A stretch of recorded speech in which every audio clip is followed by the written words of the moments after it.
The story begins at the Draconic Castle, where countless wyverns and dragons soared through the sky around the fortress. At that moment, the hero Vermouth and his 4 companions were in Devildom, on a mission to subjugate the Demon King. They had already defeated 3 of the 5 Demon Kings, leaving only 2 remaining. But now, they were being blocked by a horde of wyverns, gargoyles, and demons. The first to charge forward was Vermouth himself, the great hero, who easily wiped out all the enemies in his path. Then the mage declared that this was nothing and used all 4 elements at once to attack. This was the wise Sienna, powerful and imposing. Supporting the team, a sister of the church fought bravely, even when attacked from behind by a demon. She defended herself with mastery, demonstrating faith and resilience. This was the faithful Anise. Next came the warrior wielding a giant axe, taking down every flying creature with a single swing, smiling as the rain of blood fell from the sky. This was Maulon, the courageous. Finally, the last member arrived, late as always. He complained to Vermouth, yelling at the bastard not to charge ahead without him, then threw himself into the middle of the enemies, mowing them down with sheer brutality. This was Hamel, the idiot. Even with that nickname, he did a good job. It's explained that Hamel had always been jealous of Vermouth, seeing him as a rival, although no one else knew that. It was a one-sided rivalry. After all the demons were defeated, Hamel commented that there weren't many enemies showing up. But before he could continue, he sensed a surprise attack. He tried to warn Vermouth, but it was too late. Hamel threw himself in front of the strike and was pierced in the chest by an elite demon. As Hamel fell, bleeding, the demon tried to strike Vermouth, who dodged and used the opening to cut it in half. Everyone rushed to help Hamel, and Vermouth told him he didn't have to do that. But in his final moments, Hamel said that at least he would have an honorable death. He regretted not being honest with his companions and asked Vermouth to defeat all the Demon Kings. Vermouth swore, in the name of his title as a hero, that he would. Hamel asked Anise to pray for him, Mullen to keep being brave, and to Sienna. He confessed that he had always loved her. At that moment, the person reading the story complained, saying it was garbage. He said he couldn't believe Hamel would say something that stupid. No matter how many times he reread that crap, it always made him mad. He wondered who the heartless bastard was who wrote such a terrible story and said that if the author weren't anonymous, he'd go find them and beat them up. A child then asked a question. He wanted to know why everyone was called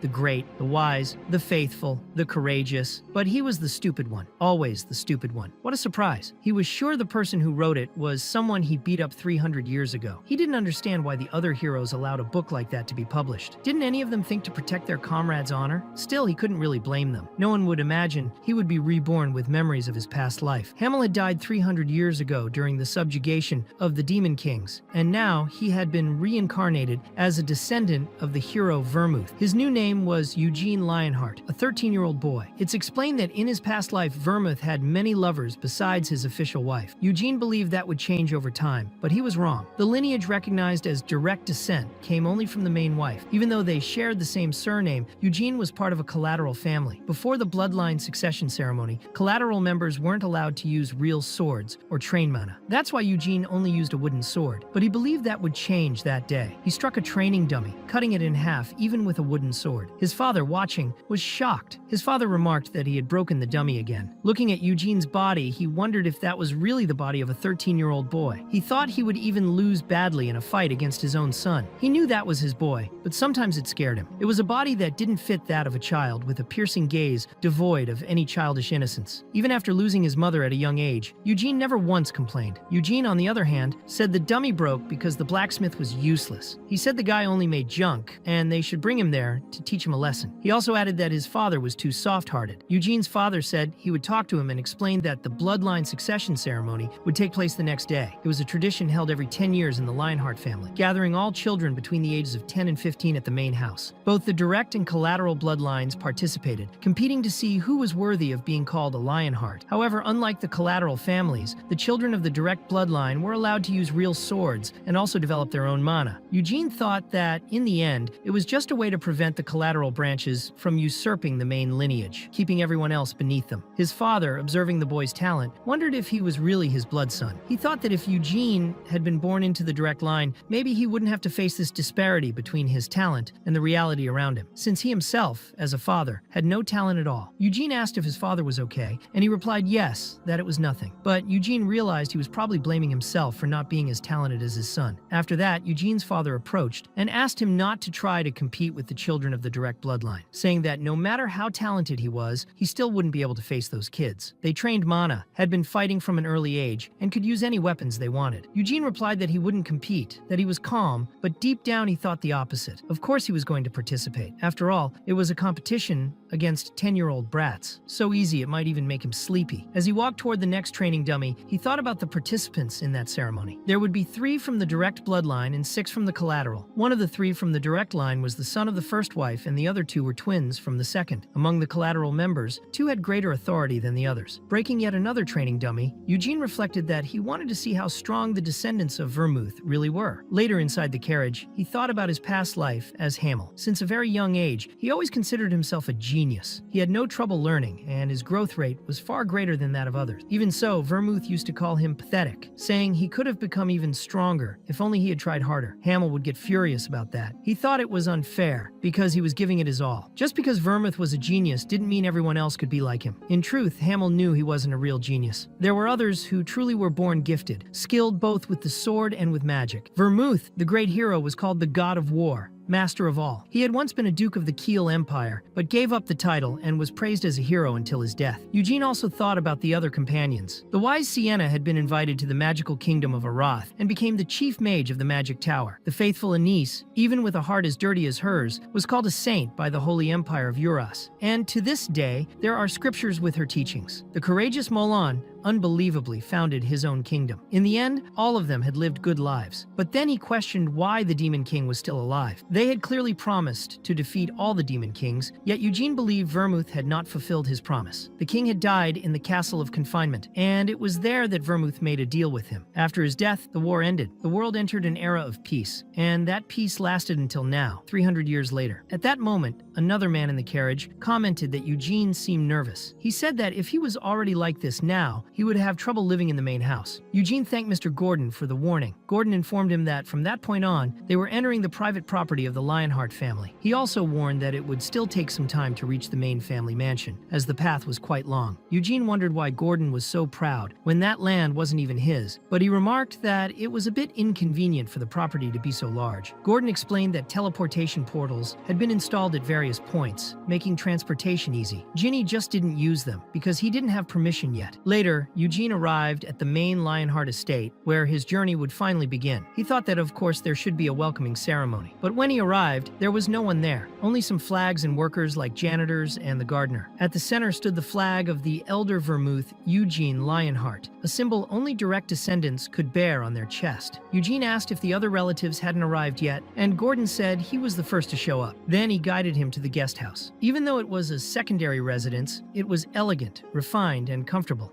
There, the maid Nina introduced herself and informed him that she would serve Eugene during his entire stay. She handed him a small bell he could ring if he needed anything. Eugene thought that at least they had given him a servant, and asked the girl's age because she looked quite young. Nina replied that she was 16 and had recently completed her training. He figured that, since they assigned a newly trained maid to serve him, maybe they were planning to punish him if she made any mistakes. He thought they were really trying to make his life difficult. He asked if she knew when the main family would arrive, and Nina said that at most, in 4 days, everyone would be there. When Eugene asked to visit the training area, Nina was surprised he already wanted to go there. Later, other youth started talking about him. One of them asked who the new boy was, and the girl answered that his name was Eugene, someone their age. The boy commented that he had heard Eugene was a bumpkin from the west of the empire, who probably knew how to handle a hoe better than a sword. They also said his carriage had caused trouble, and even though he was family, he should pay for ruining the property. The girl agreed, saying he needed to be punished, but the other replied that it wouldn't be a punishment, just a friendly warning. Meanwhile, someone else was watching the conversation from afar. When the girl looked at him, the boy got so scared that he covered the window out of fear. Eugene, at that moment, was with Nina in the training area. He was no longer using a wooden sword, but a real spear. He thought that he had never slacked off in his training, not in this life nor the previous one. Since he reincarnated, he had been pushing his body to the limit without stopping. No matter how heavy the training was, his body endured it with no problem. Even minor injuries healed quickly. This was the body of a descendant of Vermouth, truly extraordinary. He delivered strikes and thrusts with the spear spear very quickly and precisely, with enough strength to impress. Nina, upon seeing this, was astonished. She thought that boy was incredible, for he moved the spear with agility even while carrying weights on his arms. Then the two little siblings showed up. They asked what Eugene was doing there. Nina, surprised, asked why Cyan and Ciel were in that place. Cyan replied that he was the one asking questions and demanded to know what that boy was doing there. Eugene responded by asking if he couldn't see that he was training. Ciel teased her brother, saying he had just been called an idiot, and asked if he was going to let that slide. Cyan, irritated, told Eugene to apologize. Eugene replied with a "fine, my bad," and turned away again. The boy complained that it wasn't sincere and demanded that Eugene bow his head and be polite. Eugene refused, saying that they were the same age, so there was no reason to bow to one another. He said that, in fact, they should be friends. Cyan became even more enraged, saying he would never be friends with someone like him, and that just being part of the family didn't make him their equal. Ciel then reminded her brother to mention the carriage. Cyan said that Eugene's carriage must have stunk everything up with the smell of manure. Eugene remained silent for a moment and asked Nina if she was his servant during his stay. She confirmed, so he told her to go clean the carriage. Nina got very nervous with that order. Cyan protested, saying Eugene should clean it himself, and even asked why he was commanding a maid in front of him, demanding to know if he was being ignored. He introduced himself as Cyan Lionheart, and Eugene also introduced himself, saying it was a pleasure to meet him. Shortly after, Ciel also introduced herself. Cyan said he didn't want to get along with Eugene since he had ignored his order. Then he saw a wooden sword on the ground, picked it up, and declared a challenge to a duel. Eugene merely observed his attitude, while Ciel said that one shouldn't talk about duels so lightly, and asked Cyan to stop bothering him and go away. But Cyan provoked further, asking if Eugene was scared. He said that if he was, he should just bow his head and apologize. Eugene said he wasn't scared and didn't want to duel or apologize either. Cyan insisted, asking if he only knew how to run away and if his parents had never taught him about honor. At that moment, Eugene removed the weights he had been wearing on his arms and said fine, they could duel. Besides the weights on his arms, he took off the heavy chainmail he had been wearing under his clothes. Cyan was surprised to realize that the boy had been training the entire time with all that weight, thinking it was just part of his uniform. Eugene also removed the weight from the tip of his spear. Cyan thought that he had been the one to challenge the boy, and if he backed down, Ciel would mock him for the rest of his life. To reclaim his honor, he needed to teach Eugene a lesson, so he threw his handkerchief to the ground, formalizing the challenge. As soon as Eugene finished removing the spear's weight, he accepted. In the next second, the spear was already buried in Cyan's stomach, and he didn't even have time to react. He fell to the ground completely defeated, and Eugene declared his victory. Ciel ran to check if her brother was okay, but he threw up as soon as she got close. Then Ciel turned to Eugene and said it was unfair, that the duel had no dignity. Eugene replied that the duel began the moment Cyan threw the handkerchief and that it was his own fault for lowering his guard. Ciel admitted that maybe that was true, but said that he had clearly trained mana, even though he was from a collateral bloodline. Eugene denied it, explaining that collateral members were not allowed to train mana before the direct bloodline. Ciel accused him of lying, saying he could never have used that attack without mana. She commented that the strike was so fast that even with a guard up, Cyan wouldn't have been able to react. Eugene said she had sharp eyes, and that they weren't just for show. Ciel complained that he was very rude, and Eugene replied that he heard that often. Still, he acknowledged that her brother didn't fall without doing anything. At the moment of the attack, Cyan instinctively jumped backward, which reduced the impact of the blow. Maybe he didn't have experience in real fights, but that was still impressive. Eugene thought that if he considered Cyan's growth potential, he could still become a hero, even if he was an idiot. After all, he too was a descendant of Vermouth. Cyan, on the ground, asked how Eugene had managed to hit him with such a cheap trick. Eugene replied that maybe it was because they were twins, since they both spoke the same nonsense. Then he approached Cyan, still lying there after vomiting, and said that if he was from the illustrious direct bloodline, he should humbly admit he had lost the duel. Cyan knew he had to admit defeat, but he didn't want to. Eugene thought maybe he should have just ignored the poor kid, because now he was completely humiliated. At that moment, someone who looked like a butler approached. Eugene noticed that he wasn't wearing the family emblem, so he was probably a knight hired by the main family. He noticed that the man seemed skilled. The man called him Hezar and said that Cyan had lost. He said that Cyan had been the one to challenge the bumpkin to a duel and lost. Hezar came closer and asked if they had truly dueled. He apologized for the late introduction, saying he was Hezar, assigned as the tutor of young Master Cyan. Eugene then introduced himself, saying he was from the province of Gidal. Hezar asked if he knew Gerhard's estate, and Eugene confirmed, saying he was his son. Hezar wanted to know exactly what had happened. Eugene explained that Cyan had provoked him first and even insulted his father. Cyan protested, asking when he had done that, and Eugene reminded him him that he asked whether his parents had taught him about honor, called him a coward, and therefore insulted not only him, but also his father. Then he asked if there was any reason not to accept the duel. Hezar replied that, in that case, the duel was acceptable. After that, he took Cyan away to treat his injuries and said they would meet again. Meanwhile, CL continued being sweet to Eugene, despite everything. Eugene just replied with a sure, without much interest. Later, he was devouring a huge meat-only feast, revealing how much of a carnivore he was. While he ate, Nina approached with the information he had asked for. She explained that young masters Deacon, Hansen, and Jewess would arrive the following afternoon, and in the evening, young masters Gargis and Desira would arrive through a teleportation portal. Eugene thought that everyone was gathering faster than he expected, since that was still just the beginning of the bloodline continuation ceremony. As he left, he kept thinking about Vermouth. From that point on, he planned to crush each of Vermouth's descendants, but he reflected that there was no reason to be angry. After all, he didn't even want to be a descendant of Vermouth. That reincarnation, to him, had been a complete misfortune. Meanwhile, Cyan went to talk to his mother, Anicilia, the second wife of the direct bloodline. She asked if it was true that her son had challenged the boy from the collateral line and lost. Hezar confirmed the information. Without hesitation, Anicilia told Cyan to come closer and slapped him hard, asking if he had really lost with just one blow. She ordered him to stay silent. Then she asked Hezar if he was certain the other boy had never trained mana. Hezar confirmed, saying that he was the son of Sir Gerhard, named Eugene, and that there was no trace of mana in his body.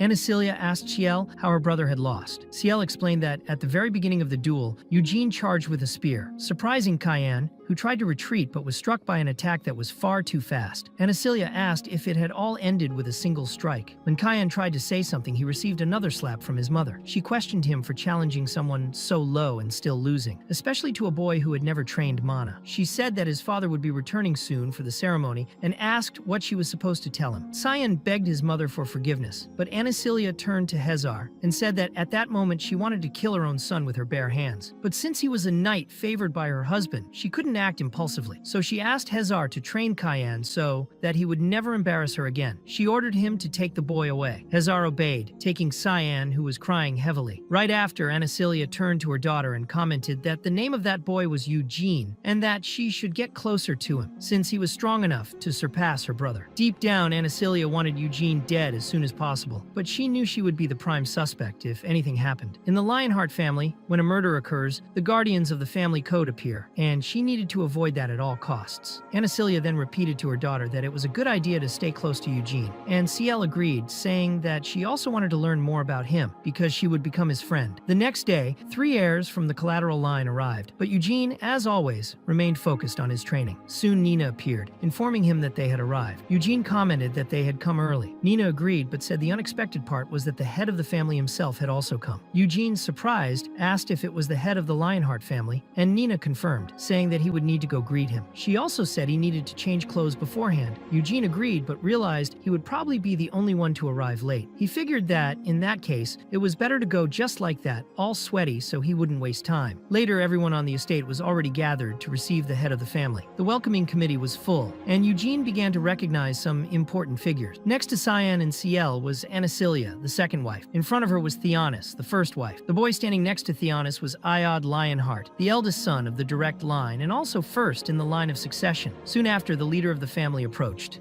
Gillard Lionheart, and behind him came his younger brother, the family uncle, Gion. Of course, Gillard went first to speak with his eldest son. He commented that Iod had grown quite a bit and asked if his skills had improved as well. Iod replied that he was doing his best to meet his father's expectations. Although he was his son, Gillard maintained a stern look. He then greeted the children of the second wife as well, saying they had grown so much he could hardly recognize them. Ciel said she missed her father, and Gillard mentioned that he had heard Guilford also had a son. He said he regretted not being present for the celebration. Guilford, Gillard's brother, told him not to worry about it. Then the leader looked toward the children from the collateral bloodline and announced that everyone would share a meal together, where they would discuss the details of the bloodline continuation ceremony. Thus, all the children were gathered at the table. On one side, the members of the main bloodline. On the other, those from the collateral line. The muscular boy there was Gargis, and the dark-skinned girl was Desira. Eugene thought that both had probably arrived with the head of the family via teleportation portal. Eugene wondered if those two, Desira Asura and Gargus were really that highly valued among the collateral lines. He was also curious about who that muscular blonde boy was. The dinner didn't seem to have been prepared just for the children and family. Ciel even asked her father directly who the guest was. Gillard said he would introduce him, but the blonde man stepped forward and said it was fine, and introduced himself as Lobarian from the Red Tower. The name caused immediate shock. Everyone was impressed upon hearing it. Lobarian, the master of the Red Tower. Even Eugene choked, spat out his coffee, and nearly suffocated, but covered it up, saying he was fine. He thought to himself that that man was a disciple of Sienna, the same Sienna who, 300 years ago, rose to become master of the Green Tower, becoming the youngest master in the history of Aroth. She completely reconstructed the magical foundations of the country, taught students from all the towers, and even mentored other tower masters. To this day, the masters of the Red and Green Towers still consider her the Grand Master of Aroth's magic. Eugene couldn't believe he would encounter someone of that level there. Gillard then asked if it was true that his name was Eugene, and said he had heard from Theonis that her son had insulted Eugene's father. Cyan became nervous, but Eugene confirmed, saying it was true, but that he didn't hold a grudge because of it. Gillard asked if he had won the duel, and Eugene replied yes, but said that even if he had lost, it wouldn't change what he thought. If he were too weak to defend his own honor, then he should at least endure the shame of defeat. Gillard commented that Eugene was better than his own son, and scolded Cyan, saying that he wasn't ashamed just because he had lost, but because of the way he chose his words, trying to justify the loss. He reminded him that the duel had started with an insult he made, and even after losing, Cyan didn't apologize. In front of his own father, he couldn't even explain himself. Gillard then said that anyone who carries the name Lionheart, being a descendant of the great Vermouth, must learn to honor not only themselves, but also their opponent. For that reason, he demanded that Cyan apologize to Eugene. Eugene thought it was all just for show, but Cyan obeyed. Gillard then asked if his father was really Sir Gerhard, and commented that he was sorry because he never met him in person. Eugene said it was fine, since his family lived in isolation in the countryside. When Gillard asked if it was his father who taught him to fight, Eugene explained that he learned the basics from him, but trained everything else by himself. Desira and Gargis were shocked by that. They assumed that someone of his level must have received special training. Knowing he learned everything on his own was surprising. Gillard said that the bloodline continuation ceremony would be interesting to watch. Soon the maids arrived carrying the dishes, an extremely refined banquet. The only odd thing was the presence of a pastry next to the lobster, but aside from that, everything was top-notch. Gillard wished everyone a good meal. Later, after everyone finished eating, Gillard resumed speaking. He said that, as he had mentioned earlier, the reason for that event was to explain the purpose of the bloodline continuation ceremony to all the present descendants. He admitted that, even though it might sound strange coming from him, he believed that traditional methods were highly discriminatory. He explained that the ceremony always favored the direct descendants. Children from collateral branches were not allowed to train mana or use real weapons until the ceremony, which made it impossible for them to surpass the children of the main bloodline. In this ceremony, 3 of his children would participate, but he did not want to test only the direct heirs. He wanted to evaluate the potential of everyone who bore the Lionheart name. The true purpose of the ceremony, according to him, was to prove who was worthy of being called a descendant of the great Vermouth, regardless of bloodline. Eugene reflected that if Gillard truly was a descendant of Vermouth, then he was certainly kinder than Vermouth ever was. Gillard concluded by saying that for this reason, in this edition of the ceremony, he had decided to ask for help from an outsider. That was when Lobarian explained that this was the reason for his presence. When Lobarian placed his fingers on the table, a holographic map made of mana appeared, floating above the surface. He explained that for this ceremony, everyone would explore a labyrinth he had created himself. Each participant would start at a different point, and the objective would be to defeat a monster located in the center. Along the way, there would be traps and enemies, but everything that happened inside would be illusory, created by magic. None of the experiences would be real, just an adventure full of action and fantasy. Eugene thought he was mixing summoning magic with mind control, and that he expected nothing less from a true tower master. Lobarian explained that if one of the 9 participants managed to defeat the labyrinth boss, the ceremony would end. Everyone would earn points based on their contributions, even if they did not win. Hansen asked if they would be trapped if they could not escape, but Lobarian assured them that they could leave whenever they wanted, though they would not receive any points. Eugene asked what the winner would get, and Gilade replied that the person could choose a treasure from the family's underground vault. Eugene got excited by the idea, and later, while walking through the halls, he thought he would win the ceremony no matter what. He was already making plans about what to take from the treasure vault, but ended up being intercepted by Desira and Gargus. Gargus asked if he had really won the duel against Cyan, and Eugene replied yes, since he had no reason to lie. As the questions ended, he said he would leave. Gargis was confused by Eugene's attitude, and Desira chose not to comment. Later, Eugene was training with a wooden sword. Even with a heavy body and using weights, his strikes were still fast and powerful. Desira and Gargis were watching him, each carrying 2 spears. Eugene started to wonder if he was being followed by them. Without saying a word, Gargis approached, took off all his clothes, took a deep breath, and flexed his muscles. Eugene was confused by the scene and thought that guy had to be an idiot. Gargis offered to let him touch, but Eugene refused. Then Gargis explained that his family had a secret formula that accelerated muscle growth with training, without accumulating mana, and thus had no side effects. He asked if Eugene was interested. Eugene wondered if he was a supplement salesman, but Desira interrupted, saying that, of course there were side effects. Both men and women who used that technique ended up growing beards on their faces. She mentioned that she heard Eugene used a spear against Cyan, but asked why he was now using a sword. He replied that he used both sword and spear. Desira asked if he truly mastered both weapons, and then threw one of the spears toward him. She said her specialty was the spear, and challenged Eugene to a duel. He thought it would be easier to deal with her in a fight than to keep listening to that lunatic trying to sell steroids. And he was also curious about the skills of the children from the other branches, so he accepted the challenge.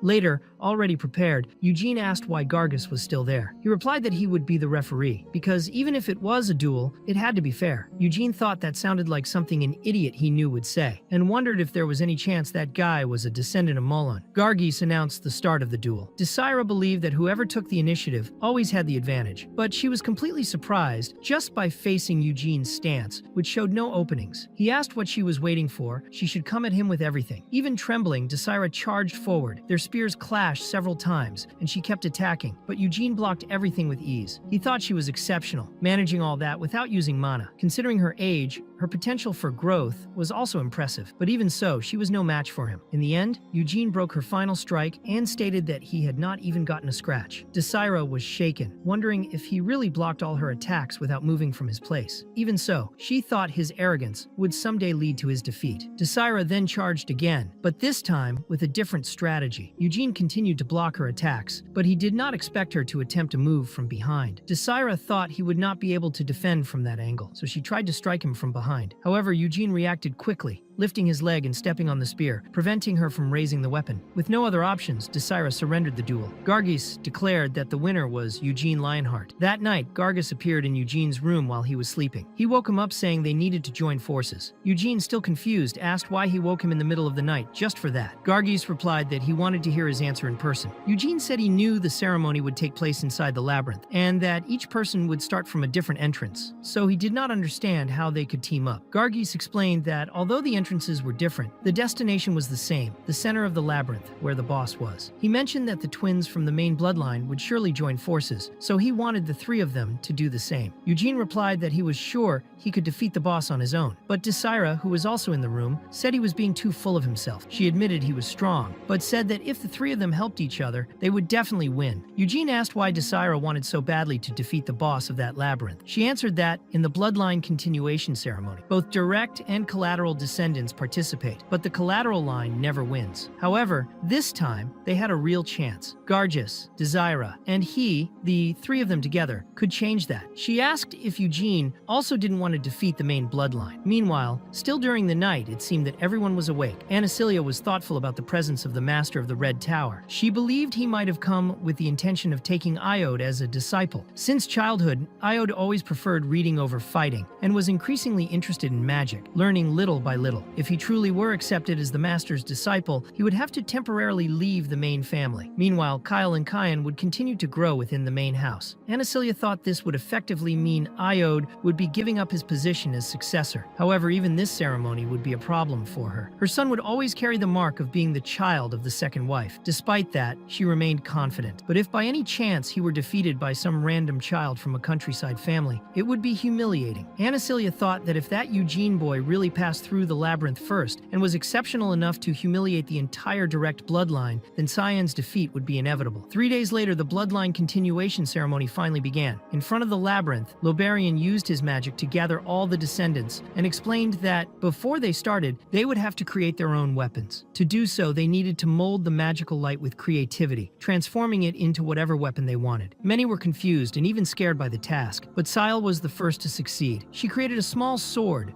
more specifically, a rapier, fast and light. She asked what would happen if the sword broke. Lobarian explained that both the weapon and the labyrinth itself were made of magic, so nothing could actually break inside. Then Sile asked if she could create an animal instead of a weapon. Lobarian replied that it was possible to create even a doll or a golem, but living creatures could not be made. When Iode asked why life couldn't be created, Lobarian explained that it was a magical taboo, since the creation of life was a privilege exclusive to living beings themselves. He was impressed by Iode's interest in magic. Gargus then created a massive greatsword, saying it was identical to his favorite sword at home, except that now it looked like a real weapon, made exactly as he imagined. Desira also created her spear, and one by one everyone managed to materialize their weapons. Even though he had made a sword, Iode seemed unsatisfied with the result. Eugene, on the other hand, created a gladius and a shield. Sile asked what Eugene would do if he ran into her inside the labyrinth and whether he would fight her. Eugene replied by asking if they were allowed to fight. Gilad confirmed that they were, since it was a competition, but reminded everyone that quick judgment and cooperation would also be important. Everyone there shared the Lionheart bloodline. Sile thought about the word family and glanced at Eugene, who in turn thought that girl was really unpleasant. Since everyone had finished creating their weapons, Lobarian handed out necklaces to each participant. He explained that the necklaces were connected to each person's consciousness and would react if their stress levels became too high inside the labyrinth. That way, he could judge whether the situation was becoming dangerous and intervene if necessary. Eugene concluded that it was a safety mechanism. Lobarian also said that if they needed to leave, they only had to touch the gem and say the word help, and they would be immediately removed. With all instructions given, Lobarian authorized the entrance into the labyrinth. Although they all entered through the same portal, the paths would be different. One by one, they went in. Sile, trying to seem nice, wished Eugene luck, but he replied dryly and stepped inside. He quickly found himself in a dark corridor that reminded him of his past life. He had explored so many labyrinths that it felt familiar. Observing the space, he noticed that the ceiling was blocked, but the corridor was wide enough for sword strikes. That was why he chose a combination of short sword and shield, something versatile that adapts to nearly all situations. Since the labyrinth was made for children, the difficulty was obvious, so he proceeded without fear. Meanwhile, one of the descendants from the lesser collateral families encountered slimes right at the start and got so scared that he touched the gem and called for help. Lobarian appeared and removed him from the labyrinth. 1 hour into the ceremony, 3 participants had already failed, all from less influential collateral families. Gilad told them to go rest, though they were visibly disappointed. The remaining 6 continued exploring the labyrinth, while Gilad and Lobarian watched everything through magic. Gargis, despite his impressive physical strength, used a large weapon that hindered him inside the narrow corridors. He often hit the walls, but even so, he was strong enough to destroy the goblins by smashing through obstacles with his attacks. Despite being a bit clumsy, Gargis was doing very well and had no trouble fighting the monsters. Desira, on the other hand, was more agile than strong. She quickly dodged the slimes and killed the first one, although she thought it was difficult to fight that kind of enemy using a physical weapon. Still, she intended to press on until she found an opening. She was cunning and fast, focused on traversing the labyrinth while avoiding combat whenever possible. Meanwhile, Tyan was going through a section full of traps, but he didn't seem worried. He knew exactly what to expect because his mother had given him a map of the labyrinth. Both he and Sile had studied the map carefully, so they would not be caught off guard by obvious traps. To deactivate one, Cyan used a small rock to trigger an arrow mechanism and pass through easily. He was naturally cautious, which helped him avoid any unnecessary danger. Sile, in turn, was fighting a goblin. Even though she was agile, she stayed calm during the fight and managed to defeat it easily. However, she ended up reaching a dead end. Annoyed, she decided to turn back. She had great instincts and reflexes, but she was still immature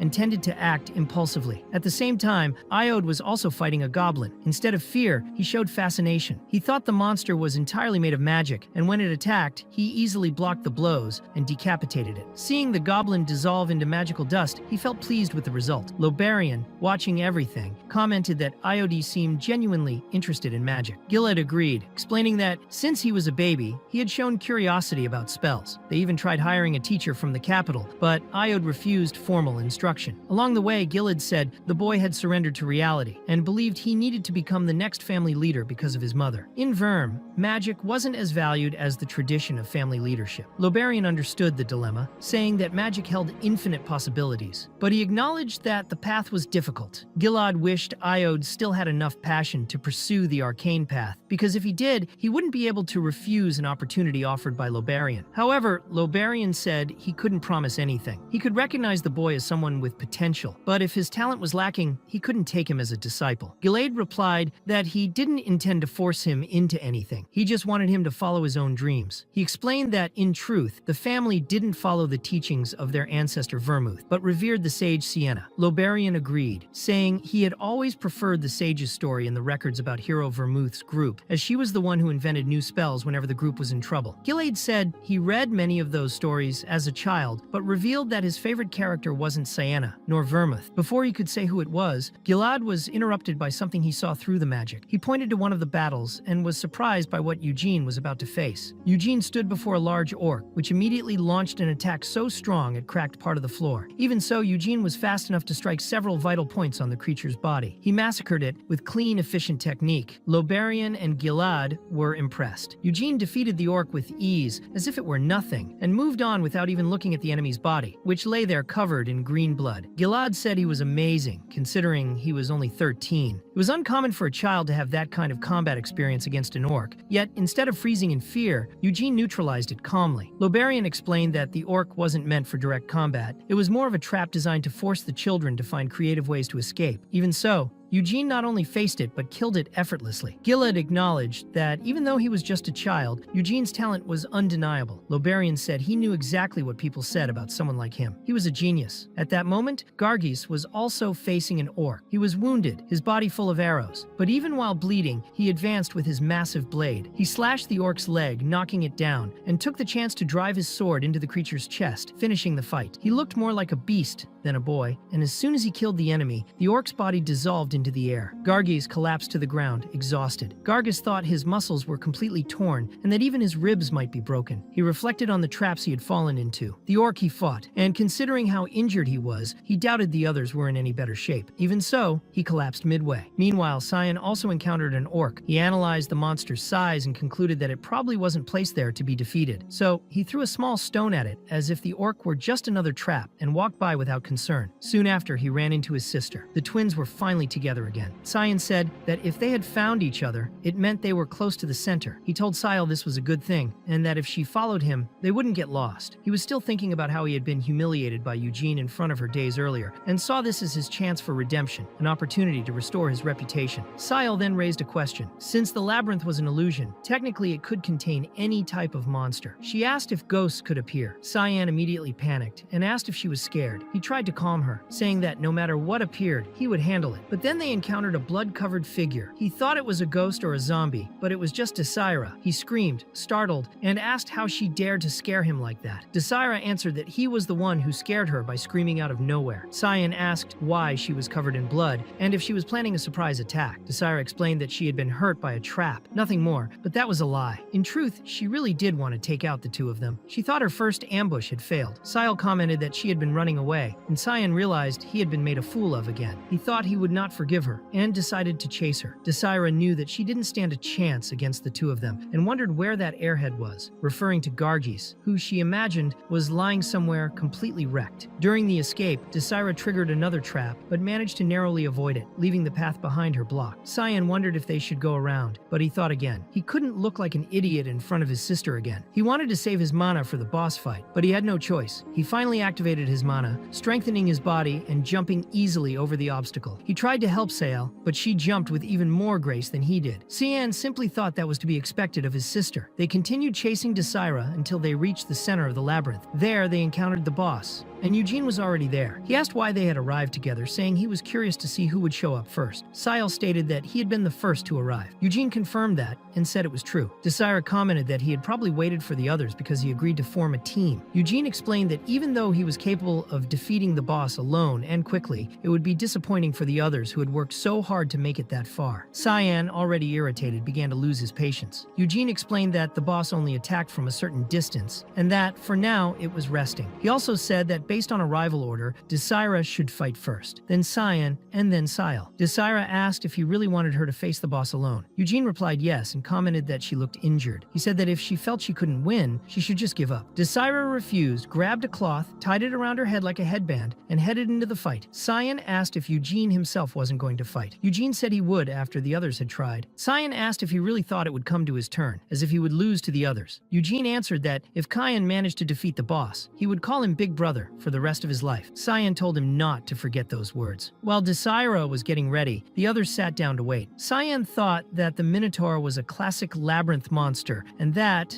now seeing it in person, it was even bigger than the orc he had faced before. However, the Minotaur only seemed grand. It didn't look as strong as a troll or other monsters that Cyan knew he could face alone. Then the Minotaur finally opened its eyes and stood before its first challenger, Desira. She thought the creature was huge and was stunned just imagining she'd have to take down something that size. But having come so far, she knew she couldn't back down. She lunged with a spear thrust, but had to quickly dodge when the Minotaur tried to stomp on her. It was hard to recover, but she still pressed forward and managed to pierce its hide. However, the creature's skin was so tough that the spear caused no damage, not even breaking through the surface. The Minotaur then grabbed Desira and she was ready to die, but instead she was tossed like a sack of potatoes to the end of the hallway. Sael wondered why the Minotaur had done that instead of killing her outright. Eugene explained that the creature wasn't an ordinary monster, and that the moment she was caught, the winner had already been decided. Cyan then stepped forward, saying it was his turn, and he wanted to show Eugene that the blood of the main family was on a different level. But Eugene just smiled, which made Cyan even more irritated with that arrogant bastard who thought he could defeat that little cow. Cyan then gathered mana and concentrated it in his sword, which even impressed Desira because he had created a mana blade, a type of weapon capable of cutting through anything. Normally, it would take at least 10 years of mana training to accomplish that. The difference between them and the main family was truly vast, and Eugene thought that at their age, it was already an impressive feat. Cyan knew he couldn't maintain that mana blade for long, but he believed it would be enough to cut the Minotaur. However, within seconds, the aura completely vanished. Eugene remembered the words of the family head, who was seeking ways to avoid giving the main family an advantage, and he realized that was exactly what Lobarian had done. In the center of the labyrinth, it was not possible to use mana. Eugene thought that, regardless of origin, everyone would fight on equal footing there. Meanwhile, Cyan was in despair, not understanding why his mana blade wasn't working. Eugene said that if he thought he was going to lose, it was better to get out of the way instead of getting beaten just out of stubbornness. But Cyan wanted to impress his little sister and believed he could defeat that miserable monster. He ran toward the Minotaur like a flea, was nearly caught, but managed to cut the creature's arm and kept dodging its countless attacks. Still, Eugene thought that small cuts like that wouldn't take it down. He needed to aim for the legs. When he finally got close to the creature's legs, the Minotaur blocked the attack with its knee and then grabbed Cyan, throwing him aside just like it had done to Desira. Eugene commented that he had lost too, so next in line was Kyle, but she refused, saying she couldn't even use her mana blade in that place. Eugene thought she was much smarter than her brother and decided he would face the creature himself. Sile asked if he could really defeat it, and Eugene answered that it was impossible for him to lose. He approached determinedly, already wondering how exactly he would do it. He dodged the first strike and used the opening to climb up the Minotaur's arm, nearly getting grabbed again, but quickly climbed to the creature's head. The Minotaur didn't seem to mind him up there and tried to hit its own head. Eugene dodged, and the creature ended up injuring itself like an idiot. Then, Eugene took the opportunity to strike the weak spot on its neck, causing an absurd amount of blood to gush out. Everyone was impressed. Desira noticed that he had struck directly at the carotid artery, and that the cut was so precise it made the Minotaur collapse. Shortly after, it was dead. Eugene, completely covered in green blood, asked if everyone had seen what he had done. He had won. Cyan complained, telling him not to get cocky, that if he had his mana blade, he would have won too. Still, Cyan thought that even if he had defeated the creature, it wouldn't have been so easily. He admitted that what he felt toward Eugene wasn't just fear, but a constant nervousness, and he kept wondering what that strange feeling was. A few seconds later, the Minotaur's gear and body disappeared, which meant the ceremony had ended. Yahello was impressed, and asked Lobarian if that wasn't great, since a child from a collateral family, who hadn't even trained mana, managed to defeat the Minotaur with overwhelming skill. Lobarian agreed that it was truly impressive. Facing a Minotaur alone was extremely difficult, and that's why he had emphasized the importance of teamwork. That ceremony was created precisely so the children would cooperate and look for creative methods, which was why the boss had been designed that way. But Eugene had simply surpassed everything, going through traps and monsters with ease. Lobarian then wondered what kind of boy that was. Gilead explained that he did nothing but train since he arrived, and they had even sent people to his hometown, Geidel, to investigate. What they knew most about Eugene was his persistence. Gilead stated that the boy was born to fight, with a combat instinct that matched the body he had. In the end, he concluded that just by discovering a treasure like Eugene, that ceremony had already been worth it. Lobarian asked if Gilad did not feel bothered, since that boy was clearly much better than his own children. With such a wide gap, he wondered how much larger it would become once Eugene started properly training with Mana. But Gilad replied that it was a reason for joy, because Eugene could make the Lionheart name shine even brighter. Then Lobarian asked a more direct question, wanting to know what would happen if Eugene wished to become the next successor of the family. Gilad responded that the position of family head should be occupied by the greatest among the Lionhearts, and if his sons could not defend the right they were born with, then they were not worthy of leading the family. Lobarian apologized for speaking too much as an outsider, and then dispelled the magical camp around them. Even so, he advised Gilad to consider something and suggested he should adopt Eugene as a son. Gilad was shocked by the suggestion, and Lobarian explained that the mere idea of a collateral descendant surpassing someone from the direct bloodline would be enough for the collateral families to start looking down on the main branch. This could lead to problems and misfortune. Gilad admitted it was good advice and found the proposal quite tempting, but first he needed to congratulate the boy personally. Soon all the descendant children began to approach. All of them were in perfect condition, as everything that happened had been within a magical labyrinth. Gilad thought that Iode probably did not even reach the center of the labyrinth, having been too distracted by magic. In a ceremony meant to prove one's worth, losing focus was quite disappointing. In comparison, Cyan and Cal had passed through traps and monsters without much difficulty. The reason they failed to defeat the Minotaur could be attributed to lack of experience. Gilad said that everyone had done well because he had observed each one's path from the start of the labyrinth to their return. He thought it would be a tough test, but everyone did an excellent job. He then approached Eugene, the one who stood out the most among the 9 children in the ceremony. He thanked him for his efforts and acknowledged that the decisions Eugene made throughout the journey were incredible, especially defeating the orc with ease. Even Gargis had been shocked by that, thinking that the kid had defeated the orc without even getting hurt. Gargis regretted that if he had taken the family's muscle-enhancing medicine, he surely would have been stronger. Lobarian was also impressed. He admitted that he thought the children would be lost in the labyrinth for days, but realized he had underestimated them. Even being so young, they were all descendants of Vermouth, and just looking at them was like seeing precious gems. Gilad said they should all rest now. He would prepare a great banquet, though not the best, since they finished the test too early, so they could continue the banquet the next day. He asked Lobarian to take all the children back. However, Eugene would not go with them. He would accompany the head of the family. Raciel asked if he would receive his reward at that moment, and the head replied there was no reason to delay, saying it would be better to choose the gift now. Ciel thought she had asked several times to go to the treasure chamber, but in the end, her father never took her, and now Eugene was heading there. On the way, Gilad praised Eugene, saying he did very well with the different weapons he used. He defeated monsters with a sword and shield inside the labyrinth, and even used a spear in the duel against Cyan and Desira. Eugene was surprised and wondered if the family head already knew about the duel with Desira, but it made sense, since he was the head of the family and needed to be aware of all information. Gilad continued, saying that the weapon that currently symbolized the Lionhearts was the sword, but their ancestor, the Great Vermouth, wielded various weapons with ease. That was why he was called the God of War, the master of all. However, Vermouth was not the only one so proficient. His companion Sir Hamel was also a great master, even before Vermouth himself. Eugene had already read in books that Hamel was called a fool, and Gilad said he had also read that story when he was younger. He said that if Hamel had not been so troublesome, the story would not have been so fun, and he admitted that, to be honest, he liked Hamel much more than Vermouth. Eugene asked what exactly Gilad meant by preferring Hamel's qualities. Gilad explained that he always felt inferior to Vermouth, but he never gave up. On the contrary, he always pushed himself to grow stronger and overcome his own limits. In the end, he made the greatest sacrifice to save his friends. Eugene thought the book sounded a bit exaggerated, but still told the family head that he also preferred Hamel. Later, they were approaching the underground chamber. When they descended, it looked more like a dungeon. Gilad explained that Eugene was the first person, besides the family head, to enter that place.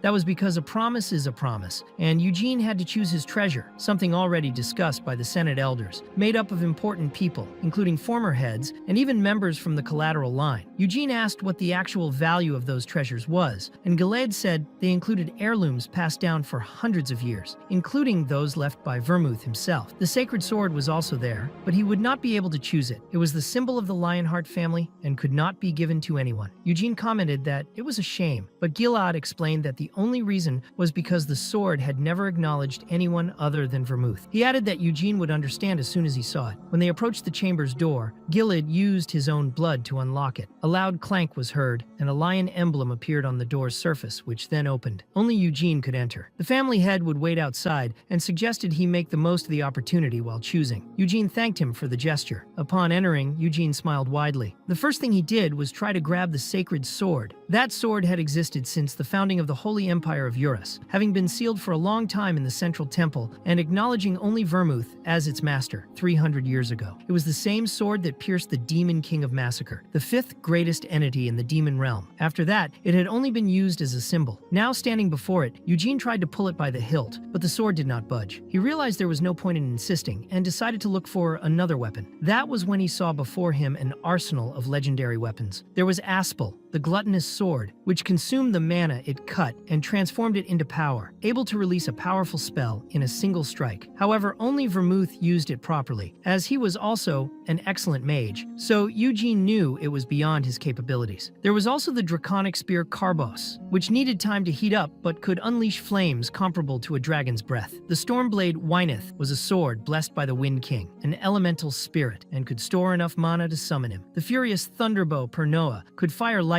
regardless of distance. Jabel's flying illusion sword, when infused with human mana, turned into a whip with hundreds of blades. And there was also Gideon's shield, which could ignore all attacks as if they were nothing. Eugene was impressed. The weapons were so incredible that he wouldn't regret choosing any of them. Even so, he wondered if those were really all that remained. He noticed the absence of the Moonlight Sword and the Demonic Spear, and concluded that after 300 years, perhaps the best ones had already been taken. Among what was left, Wyneth seemed to be the best choice. It allowed the use of wind elementals, and could store enough mana to summon the king of wind elementals. However, learning spirit magic was complicated, and even talented mages struggled to control a low-ranking elemental. While still in the room, he decided to explore a little more. He discovered that there were not only weapons, but also artifacts, gems, and accessories. That was when he saw something familiar, his necklace. The same necklace he had worn in his past life. It was a memento from his parents, who had been devoured by monsters. Eugene had avenged them personally, after a long time, and had worn that necklace until his final breath. He wondered if Vermouth had taken his body home. It seemed not, and that it had been discarded immediately. The promise made between Vermouth and the Demon King of Confinement was to bring peace to the world, but that meant that Helmuth and the two Demon Kings were still alive. Even though they had said that the 5 of them defeated the demons, Eugene wondered what kind of promise had actually been made, especially when seeing that keepsake left behind by Vermouth. If it had been his fault, maybe for dying along the way, his companions may have lost their strength. He didn't want to hate Vermouth or the others, as they surely had a good reason for not defeating the Demon King back then. So Eugene returned to where the weapons were. There were several he wanted, but more than anything, he didn't want to leave that necklace behind. He wanted to take it with him. Gilad asked if that was really his choice, and Eugene confirmed it was, saying he liked it. Gilad commented that there were so many amazing treasures in that room, but Eugene said all of them were objects he still couldn't use properly. Gilad asked to take a look at the necklace. It was old, rough, without any valuable gem or elegant craftsmanship, just a cheap necklace. He wondered what something like that was doing there. When he brought it near the lion's mouth that guarded access to the vault, Gilad realized that the necklace wasn't even registered in the treasure room. It was an item that shouldn't even be inside. He told Eugene the necklace had no value, and that even if he tried to sell it, he wouldn't get anything in return. Even so, Eugene said he wanted to keep it. Gilad replied there was not much to be done. He would ask Liberian to evaluate it, since it was an unknown item and there was a chance it contained some kind of enchanted spell. Eugene asked if he could keep the necklace after the evaluation, and Gilad confirmed he could, regardless of the result. In truth, he didn't expect something like that to happen. Technically, Eugene had chosen something that wasn't even considered a treasure, so he would have the right to return and choose another. That was part of the original promise. Eugene was excited by that, thinking that for someone so sensitive, it was hard to believe that man was really a descendant of Vermouth, stubborn as a rock. Without hesitation, Eugene went back and grabbed the Stormblade Wyneth. He chose that sword as his new master. Later, Desira asked why he had chosen a sword instead of a spear. She commented that he was really good with spears. Eugene replied that he was also good with swords. Gargis thought the sword looked too light and said that with Eugene's strength he could use a hammer or an axe. But Eugene stated that the choice had been his. Gargis asked if he didn't want to visit his family now that the ceremony was over, saying he could offer several muscle growth potions. Eugene stayed calm and ignored him. Desira said to forget that meathead and draw the sword already. She was curious to see it. When Eugene pulled the blade, it shone brightly. He presented the weapon as the Stormblade Wyneth and explained that it was blessed by the Wind Elemental King, capable of personally summoning him once he started training his mana. Desira thought that was really cool, but said she still preferred a spear. She asked if he had seen the draconic spear Karbos, which breathed fire like a dragon's breath. Eugene pretended not to know anything and said he had no idea what that was. Then Desira asked about the demonic spear Ruintos, considered the most powerful weapon in Vermouth's arsenal. Gargas said he had heard a lot about Ruintos, the spear used by the Demon King of Brutality. Eugene remembered that time. 300 years ago, there were 5 Demon Kings in the Kingdom kingdom of Helmuth. The Demon King of Apocalypse was rank 1, Confinement was rank 2, Delirium was rank 3, Brutality was rank 4, and Massacre was rank 5. But Gargus interrupted, saying that was wrong. To him, the strongest weapon in Vermouth's arsenal was definitely Gigalas, the merciless crusher. Desira insisted that the Demon King of Brutality was stronger than the one of Massacre, but Gargus replied that a demon's rank didn't reflect the power of its weapon. They stood there arguing over which weapon was the most powerful. Eugene thought that the crusher wasn't in the vault either. Among Vermouth's weapons, only those two, Ruintos and Gigalas, were demonic. Because they were so dangerous, perhaps they had been sealed elsewhere. While the two kept bickering like children, Eugene thought that both weapons were so good, it was hard to say which was better. But if someone told him to choose the most powerful of all, he wouldn't even hesitate. It would be the Moonlight Blade, destruction in the form of a sword, sealed in the depths of Helmo. Both the Demon Kings of Brutality and Massacre had been killed by the devastating light of the Moonlight Blade. For now, however, he had winneth, and as he held it for the first time, he felt as if he was finally holding a true sword in this life. He could sense the flow of the blade as if it were playing with him. It felt like a dance in the air. His movements were fast and subtle. Gargis commented that the swordplay was magnificent, and even Desira was impressed. Meanwhile, in the family head's office, Lobarian was conducting tests on the necklace. After a while, he declared that the necklace had no magic at all. He asked if they were sure that item had actually been inside the treasure vault. He suspected that Eugene might be deceiving Gilad. Gilad said Eugene had no reason to deceive him. If he hadn't allowed him to pick another treasure, Eugene would have left empty-handed. Lobarian said it had been a risky move. The necklace had no present magic, but he could investigate further. There was a spell that allowed the reading of mana memories, created by the great master Sienna. The sage explained that mana exists everywhere, and most objects retain traces of it. Lobarian offered to read the mana memories of the necklace, and Gilad authorized it, saying he trusted him. Lobarian began the reading. At first, there was nothing interesting. The memories revealed that the necklace had been sold several times over the last 100 years. He even saw old images of the capital's streets, where the necklace passed from hand to hand, but he couldn't see anything beyond that. The magic within the treasure vault likely interfered with the object's mana. Gilad remarked that no one alive would remember where the necklace originally came from. Lobarian asked what he intended to do with it. Gilad replied that, since the necklace had no magic, he would give it to Eugene. The boy wanted it so much, it would be a waste to throw it away.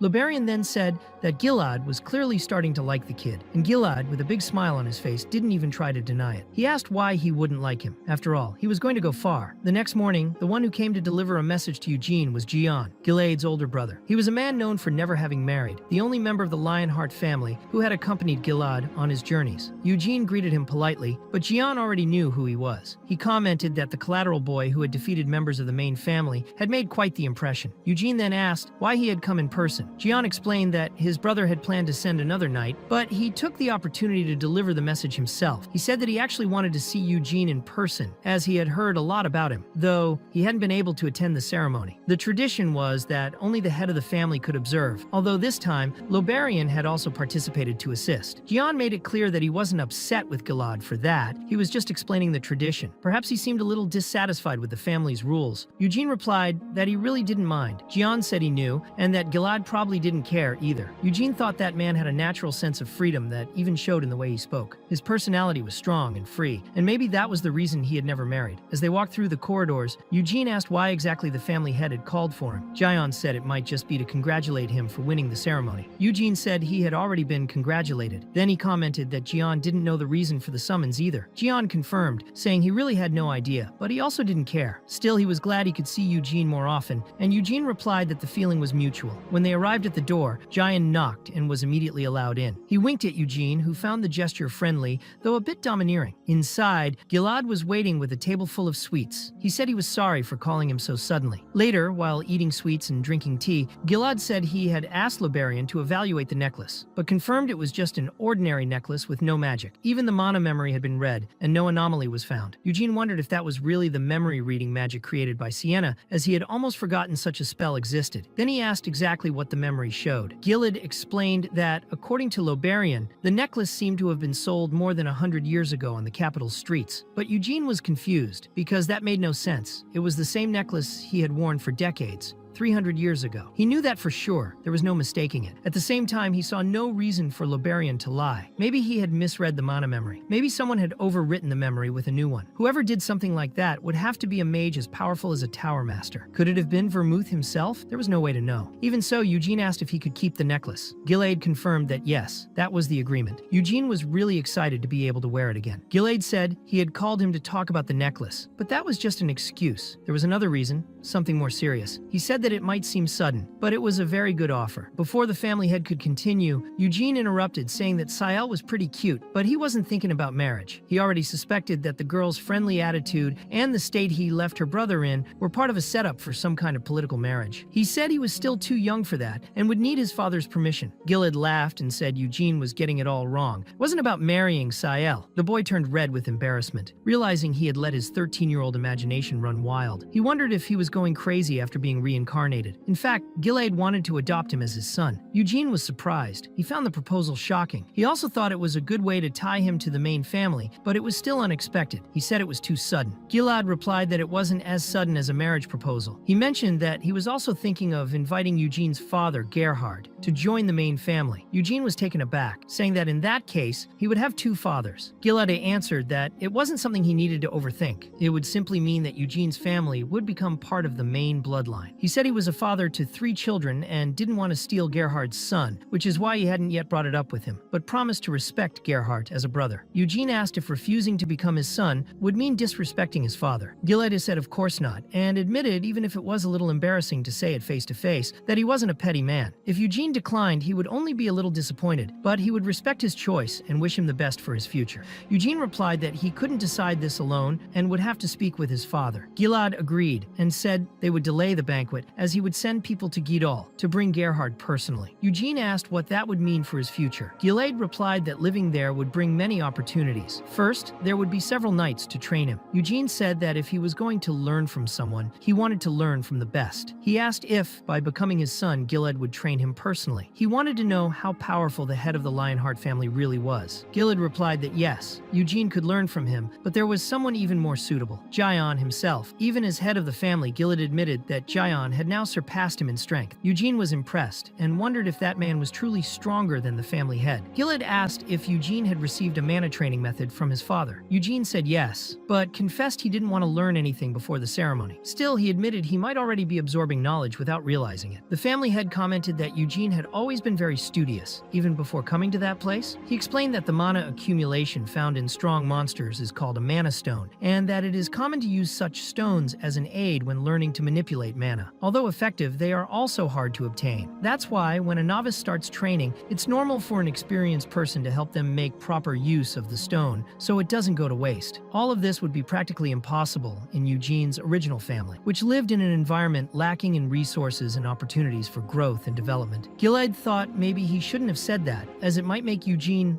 look down on his birth family, but still mentioned he had something else to discuss with Gerhard when he arrived. Ending the conversation, he said that was all for now, but if Jin wasn't well, he would like to talk about something else. Time passed and everyone ate a lot. Eugene said he would head back, but Gilad said he would call someone to escort him, asking him to wait a bit. Eugene replied it was fine, since it wasn't far, and he could treat it as a casual walk. Walking through the halls, he caught a scent in the air and noticed something strange in a corner. Something wasn't moving. It was just standing there, waiting for him. Still, he passed by and ended up encountering Anicilia, who pretended to be surprised to see him, though it was clear she had been waiting. Eugene decided to play along and introduced himself formally and politely. Anicilia commented that she had heard Giladi was speaking privately with Eugene, but since it had taken so long, she didn't know he was still around. He then asked if there was something she wanted to know, and Anicilia thought that boy was very insolent, that his arrogance was crossing the line, but acknowledged it was understandable. After all, he was a bumpkin who won directly in a duel and even received a ceremony. Without a doubt, he would grow tremendously in the future. Anicilia concluded it would be better to be friendly with him. She thought that if he married Sile, it wouldn't be a bad thing either, and that was why she had told Sile to stay close to him. She then said she was only curious about what he had talked about with the family head. Eugene replied that it was better not to say, and Anicilia said she understood and didn't intend to pry. Changing the subject, she asked if she had caused any trouble for him in the past few days, especially with the ceremony approaching. She apologized for forgetting to ask that earlier. Eugene replied that she didn't need to worry, as Shan had already apologized. Ranizella said it was good to see how mature he was for his age, and added that she was very pleased. She said she had scolded Shan firmly after what happened and hoped they could become great friends. Eugene, with some sarcasm, said that they were from the same family and shared the same name. Anicelia took that as an insult, and although he technically wasn't wrong, his words irritated her. Eugene asked if he could leave, and Anicelia said yes, apologizing for taking his time. Eugene thought that this was the second wife of the house, the same one who had humiliated him on the first day for being from a collateral line. He didn't want to get involved with her. 2 days later, Gerhard arrived from distant Gaidley along with Jian. He wondered if his son had really won the bloodline continuation ceremony. He was deeply moved upon learning that his son had defeated the children of the main family. He had always believed Eugene was extraordinary from a very young age, but he knew talent alone wasn't enough to compete with the power of the main bloodline. For a long time, he thought his son would have to face that harsh reality, but now he was being surprised by him. Eugene was there to receive him along with the head of the family. The first thing Gerhard did was hug his son tightly and say how proud he was. Eugene said he had promised to return with good news, and Gerhard replied that it was true, that he was sorry for not trusting his son enough. When he faced the family head, he felt embarrassed and apologized for the late introduction. He introduced himself as Gerhard Lionheart from the province of Gidal. Gilade apologized for the rudeness of making such a sudden invitation, but Gerhard replied that there was no rudeness at all. On the contrary, he was very grateful to be there. Gilade said he didn't want to take away father and son time, but that he would like to speak with him privately. Gerhard said, of course, it would be a pleasure. Later, Gerhard was listening to everything about the adoption proposal, and the family had explained that if Eugene were adopted into the main family, Gerhard himself would also be accepted as a member. He acknowledged that it was a very sudden proposal. Gerhard stood up, and even though what he was about to say might seem rude, he said he was very grateful to see his son looking so positive and confident, but he couldn't help but think differently when considering his future. He said that the head of the family might have good intentions, but he was worried about the persecution Eugene could face from other family members. Gilead himself already had 3 children, and if he adopted a new one, this adopted child might seem like he was stealing their place, becoming a target for attacks. The head of the family replied that he understood what he meant, but explained that he didn't want to limit Eugene's future. The main family placed great importance on the legitimate bloodline of descendants, and while that was a problem, it could also be an advantage for Eugene, because even if adopted, he would have no right to the position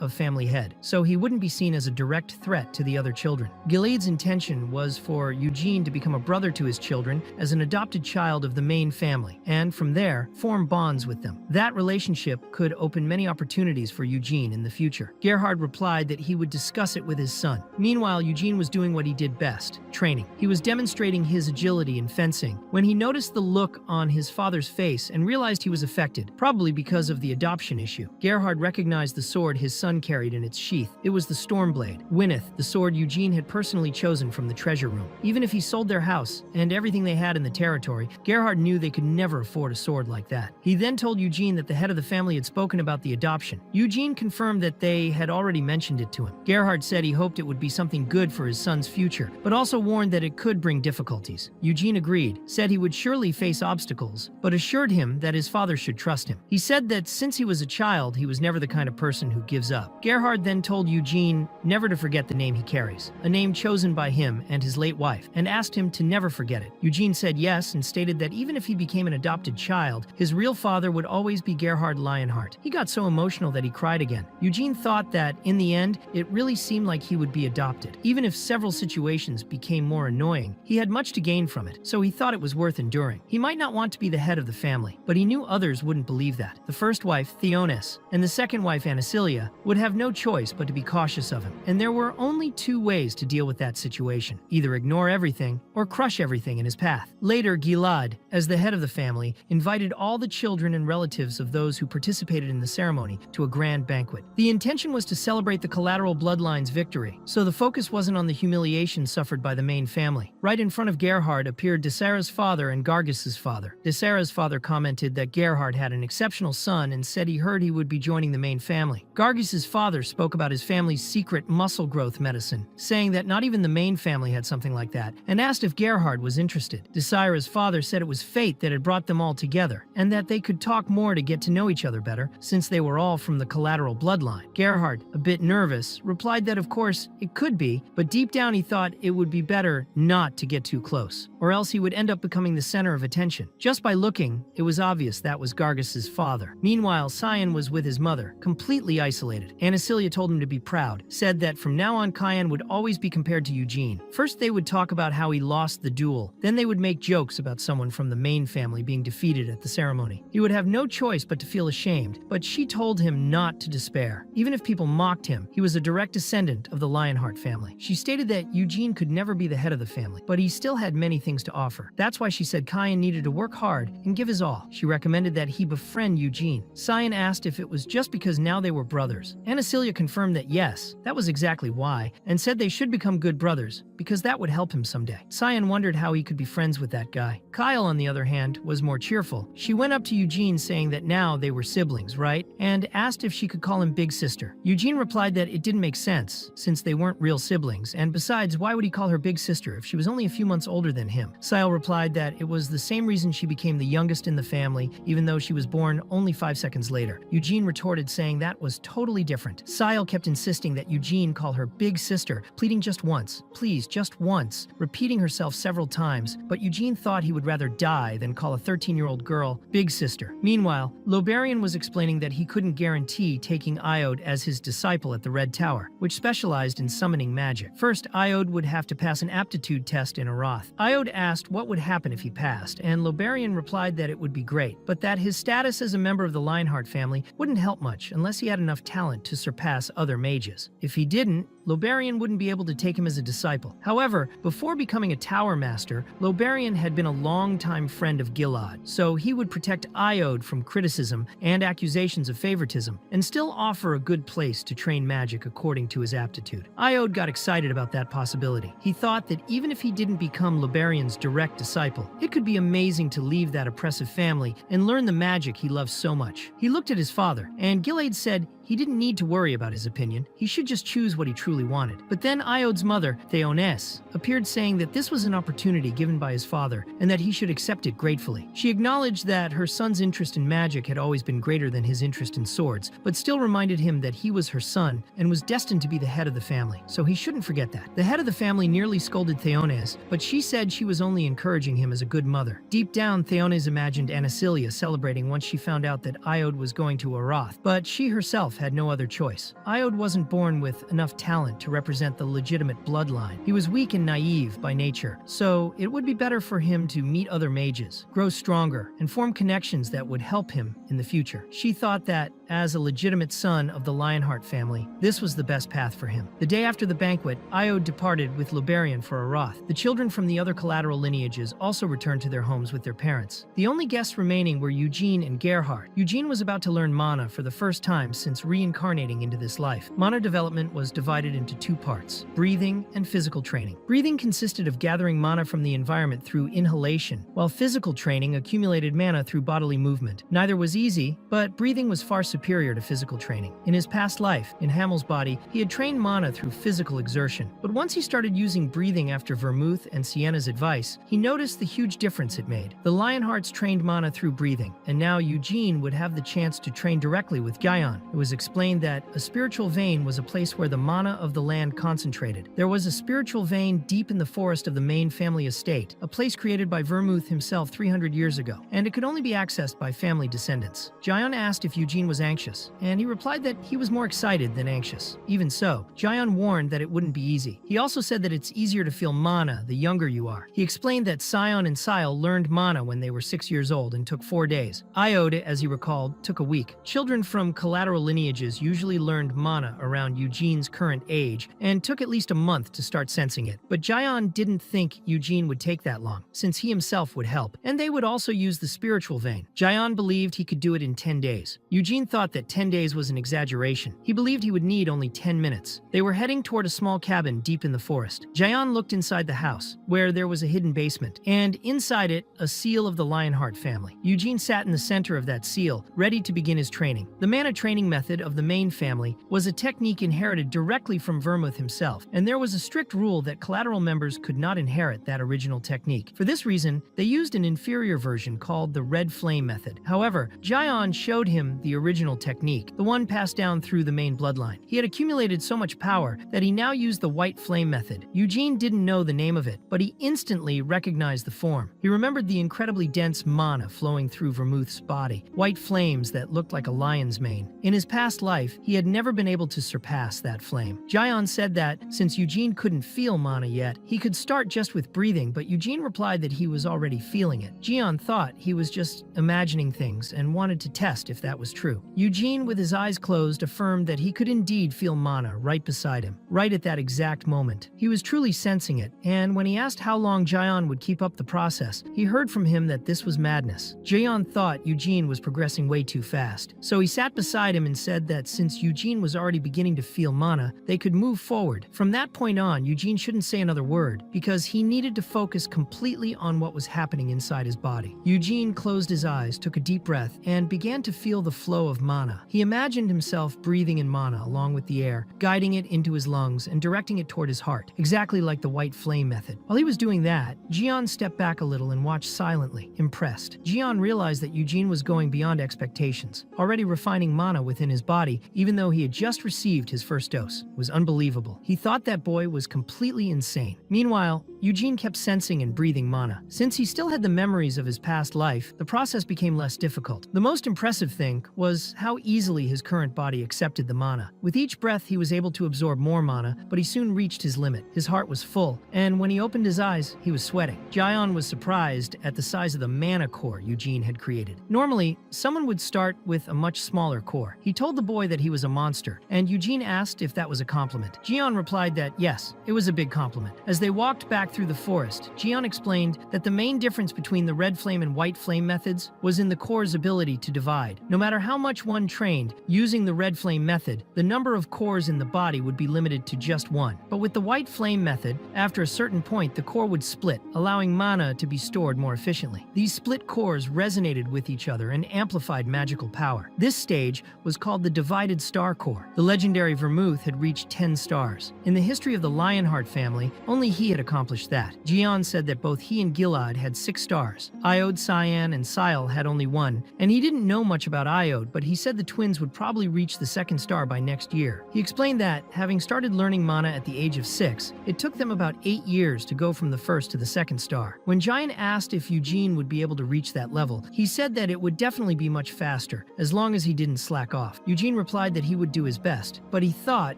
Jian was treating him like a fool. After all, he had reincarnated into a body far better than in his past life, and had even learned Vermouth's method. There was no way he would waste this body out of laziness. He didn't really know if he could reach 10 stars, but he should analyze the structure of the method while training. If there was anything unpleasant, he could adapt it to fit better. And in the end, he sincerely thanked dear Vermouth. Thanks to that method, there were many things Eugene would be able to accomplish in the future. When they returned to the main mansion, Jian said he would tell his brother everything, and mentioned that Eugene must be tired and could rest. But Eugene would never do that, because he knew that kind of fatigue would disappear after a good night's sleep. And since he had already gathered enough mana, there was still something important he needed to try. Soon after, Nina came running, calling for Eugene, and he asked her to bring Gwyneth, which was in his room. Later, Eugene was training in the backyard with Nina watching. He still wasn't sure if the contract would work, but he was going to try anyway. He channeled mana into the blade, focusing, until suddenly a strong gust of wind hit Nina. A cyclone formed in the middle of the yard. A voice in the wind asked if he was really Hamel, and Eugene immediately recognized that voice. It was the elemental spirit king of wind, known as Tempest. The Wind King asked if Hamel had reincarnated, and Eugene wanted to know if he had recognized him. Tempest replied that yes, of course. Since Hamel had been a companion of Vermouth, and no matter how much time passed or how many times his appearance changed, the soul would always remain the same. The spirit said it had been a long time since he was last summoned through Gwyneth, and for a moment he thought it was some descendant of Vermouth trying to use it. But when he felt Hamel's soul, he was sure. Eugene then asked why that bastard Vermouth didn't kill the Demon Kings. He said Tempest should know, but the Wind King answered that he truly didn't know Vermouth's plans. In the battle against the Demon King of Imprisonment, Vermouth had sheathed his sword and didn't land the final blow. Eugene was shocked and asked him to explain better. Tempest explained that the fight had taken place in the Demon King's castle. It was a difficult battle, but ended in an absurd way. In the end, only Vermouth and the Demon King remained standing, but Vermouth simply sheathed his sword and didn't kill him, and he didn't go on to fight the Demon King of the Apocalypse either. Eugene was outraged, asked if that was a joke, and questioned if the deal Vermouth made with the Demon Kings was real. Tempest replied that he didn't know the content of that agreement, because only those present at the time would know. After Vermouth sheathed his sword, nothing else could be done. Eugene said that everyone else was unconscious at that time, except Vermouth and the Demon King, and wondered what exactly he had done. He said he wanted to reach Vermouth's dead body and ask him directly, but Tempest explained that there was no time, that normally he couldn't even be summoned, but he had forced this opening just to see him again. He also said that next time he could only be summoned when Eugene was strong enough. Eugene, exhausted, replied angrily, calling the spirit a bastard, but then lost all strength and collapsed face first onto the ground, unconscious. Later, he woke up in his bed with a severe headache. He figured it was mana exhaustion, since he had used up everything he had gathered. He knew elemental spirits recognized people by their souls, and that was why Tempest had called him Hamel. For some time, Eugene had doubted whether he was truly the reincarnation of Hamel, thinking he might just be someone with his memories. But now, there was no doubt left. He really was Hamel, with memories from 300 years ago. Nina showed up to check on him and asked if he was feeling well. Eugene said he was, and wanted to know how long he had been unconscious. Nina said it was about half a day. Eugene apologized for worrying her, and Nina said the head of the family and Jian were there to see him. Shortly after,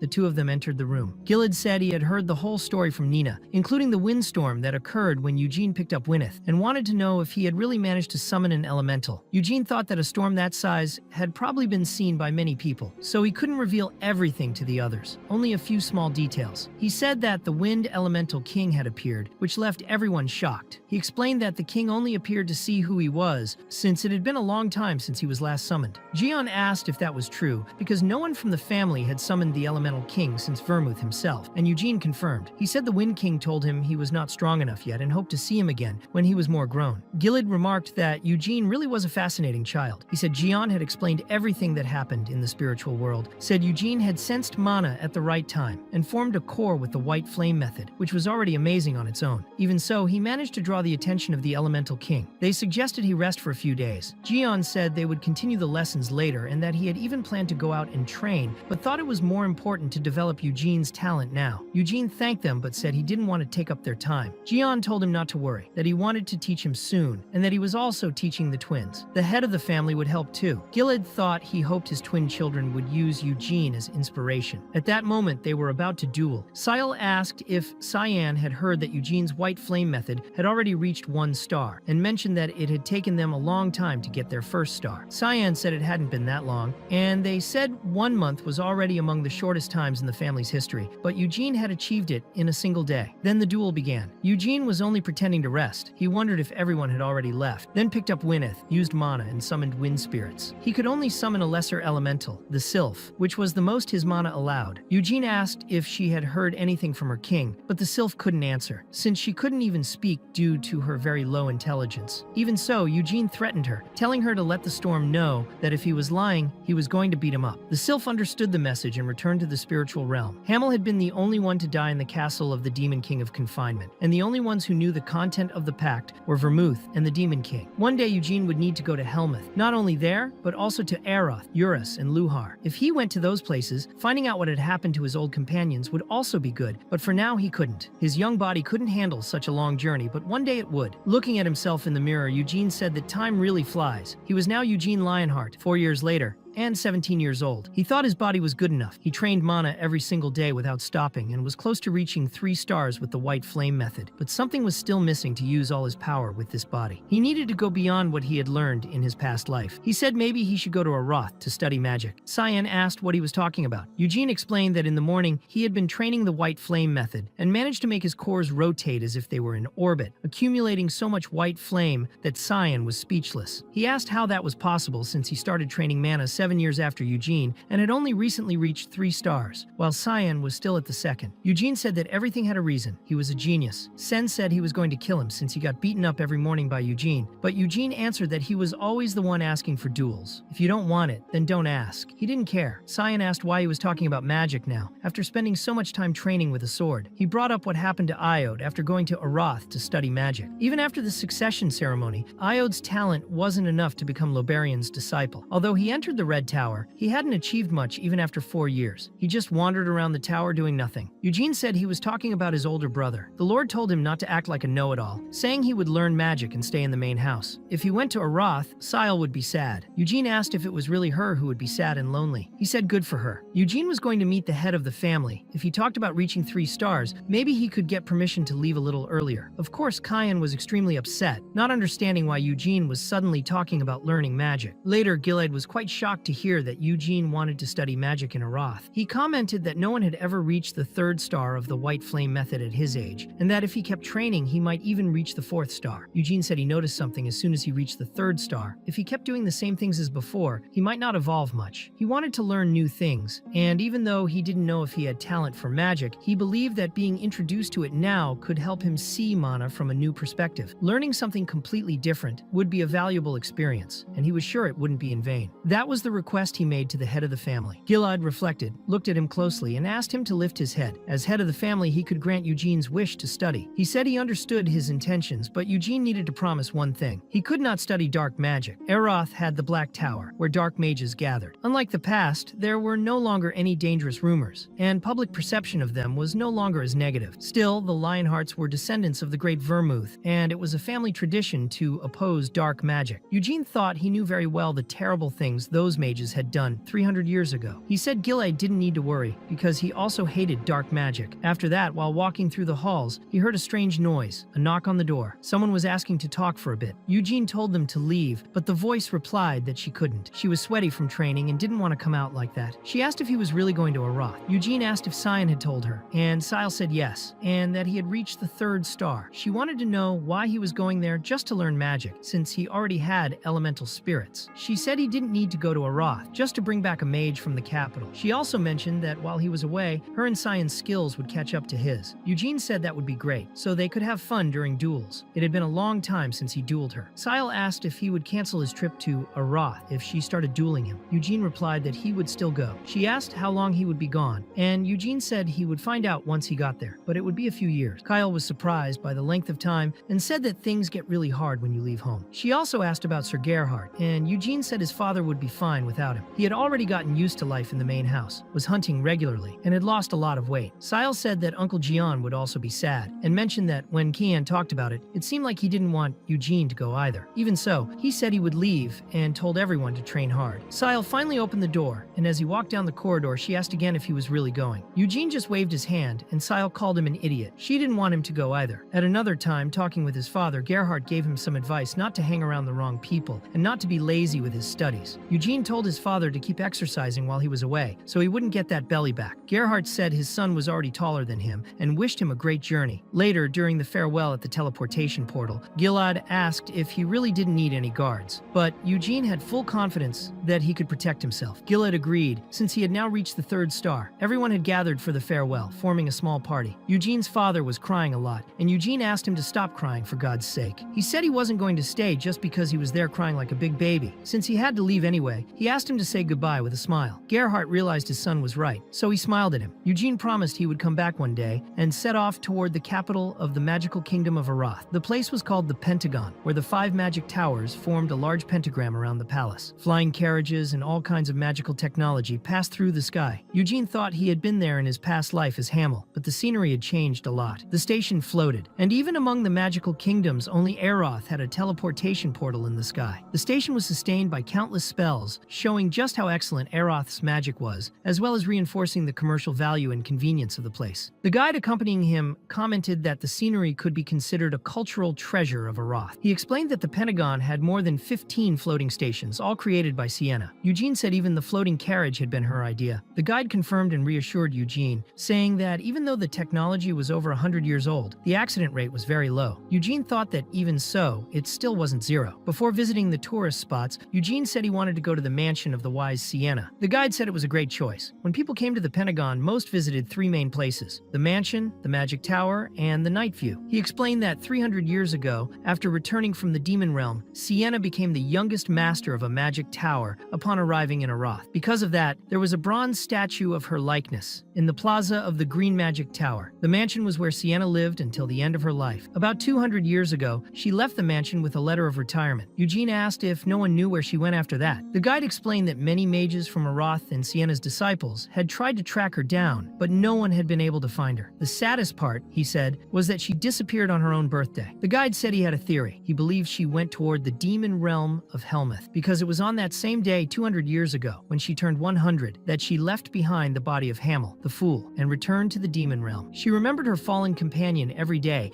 and perhaps wanted revenge for him. Maybe that was why Sienna left. The guide said Eugene probably knew about that too, and claimed that Hamel had been completely in love with Sienna, even confessing his love for her at the end. Eugene told him to stop saying that kind of nonsense. The guide didn't understand and asked what was wrong, but Eugene pretended it was nothing. The guide laughed and said it seemed like he didn't like the idea of that romance. He said there were other theories about her disappearance, including a popular one that Sienna hated dark magic and demons. She opposed the construction of the Black Magic Tower up until the day she retired. Some believed that radical dark mages who wanted the tower built had killed her. Eugene denied it, saying there was no way a dark mage could have killed Sienna, that it was impossible. The guide agreed. He said that at the time, the Black Tower strongly insisted on the assassination theory, but Eugene knew that Sienna would never die at the hands of a dark mage. He thought that maybe, yes, at the hands of a demon king, Helmuth might still be influencing Aroth through the Black Tower. In that case, the demonic exes might have found Sienna annoying enough to want her dead. They finally arrived at Sienna's mansion. Eugene wondered where she had really died. Meanwhile, there were mages praying in front of the mansion. They were praying to pass the tower tests and asking for luck. Eugene commented that there were a lot of people there. The guide explained they were students about to take the recruitment test for the Magic Tower. But since they had no money, they wouldn't be able to enter. The entrance fee for the mansion already cost thousands, and only gave access to the garden. Those who wanted to enter the actual building had to pay much more. Eugene asked why it was so expensive to enter the mansion, and the guide explained that it was because there were people willing to pay. There was a superstition that if someone prayed in front of Sienna's portrait, which hung in the mansion's main hall, they would be guaranteed success in the recruitment test. So Eugene presented his Lionheart family card, and the guards quickly let him in. The guide said he would wait by the door and that Eugene could take his time exploring. Inside alone, Eugene wanted to see how that woman had lived. Sienna's mansion was enormous. It was said that she lived there for centuries. Hamel remembered a conversation with Sienna when she asked what he would do once everything was over. Hamel, confused, asked why she was asking that. Sienna explained that they were all out there at the end of the world, at an age when they should be enjoying life. She asked if, when everything ended, he wouldn't want to live differently. Hamel replied that, honestly, he had never thought about it. Sienna said that Malone, the idiot, said he wanted to become a king, and Hamel thought it was absurd to believe you could be king just because you wanted to. But Sienna replied that, at the very least, they could all dream. Embarrassed, Hamel asked if she was drunk, and his hands trembled with shame. Sienna said she was being serious, and Hamel asked what she wanted to do when it was all over. She hesitated, unsure. After thinking for a bit, she said she wanted something normal, like getting married and having children, and that she wanted to become a grandma. Eugene thought she should have found a good man, married, and grown old in peace, but instead, she spent a century alone in that mansion. When he approached the portrait to touch it, a guard appeared, saying it was forbidden. Eugene thought he was getting too sentimental, but reminded himself he wasn't there to look at a portrait. He knew there was a study room in the mansion's basement, and that access was allowed. The place was elegant, with shelves full of books and magical tomes. He imagined there might be some clue left behind by Sienna, but the same guard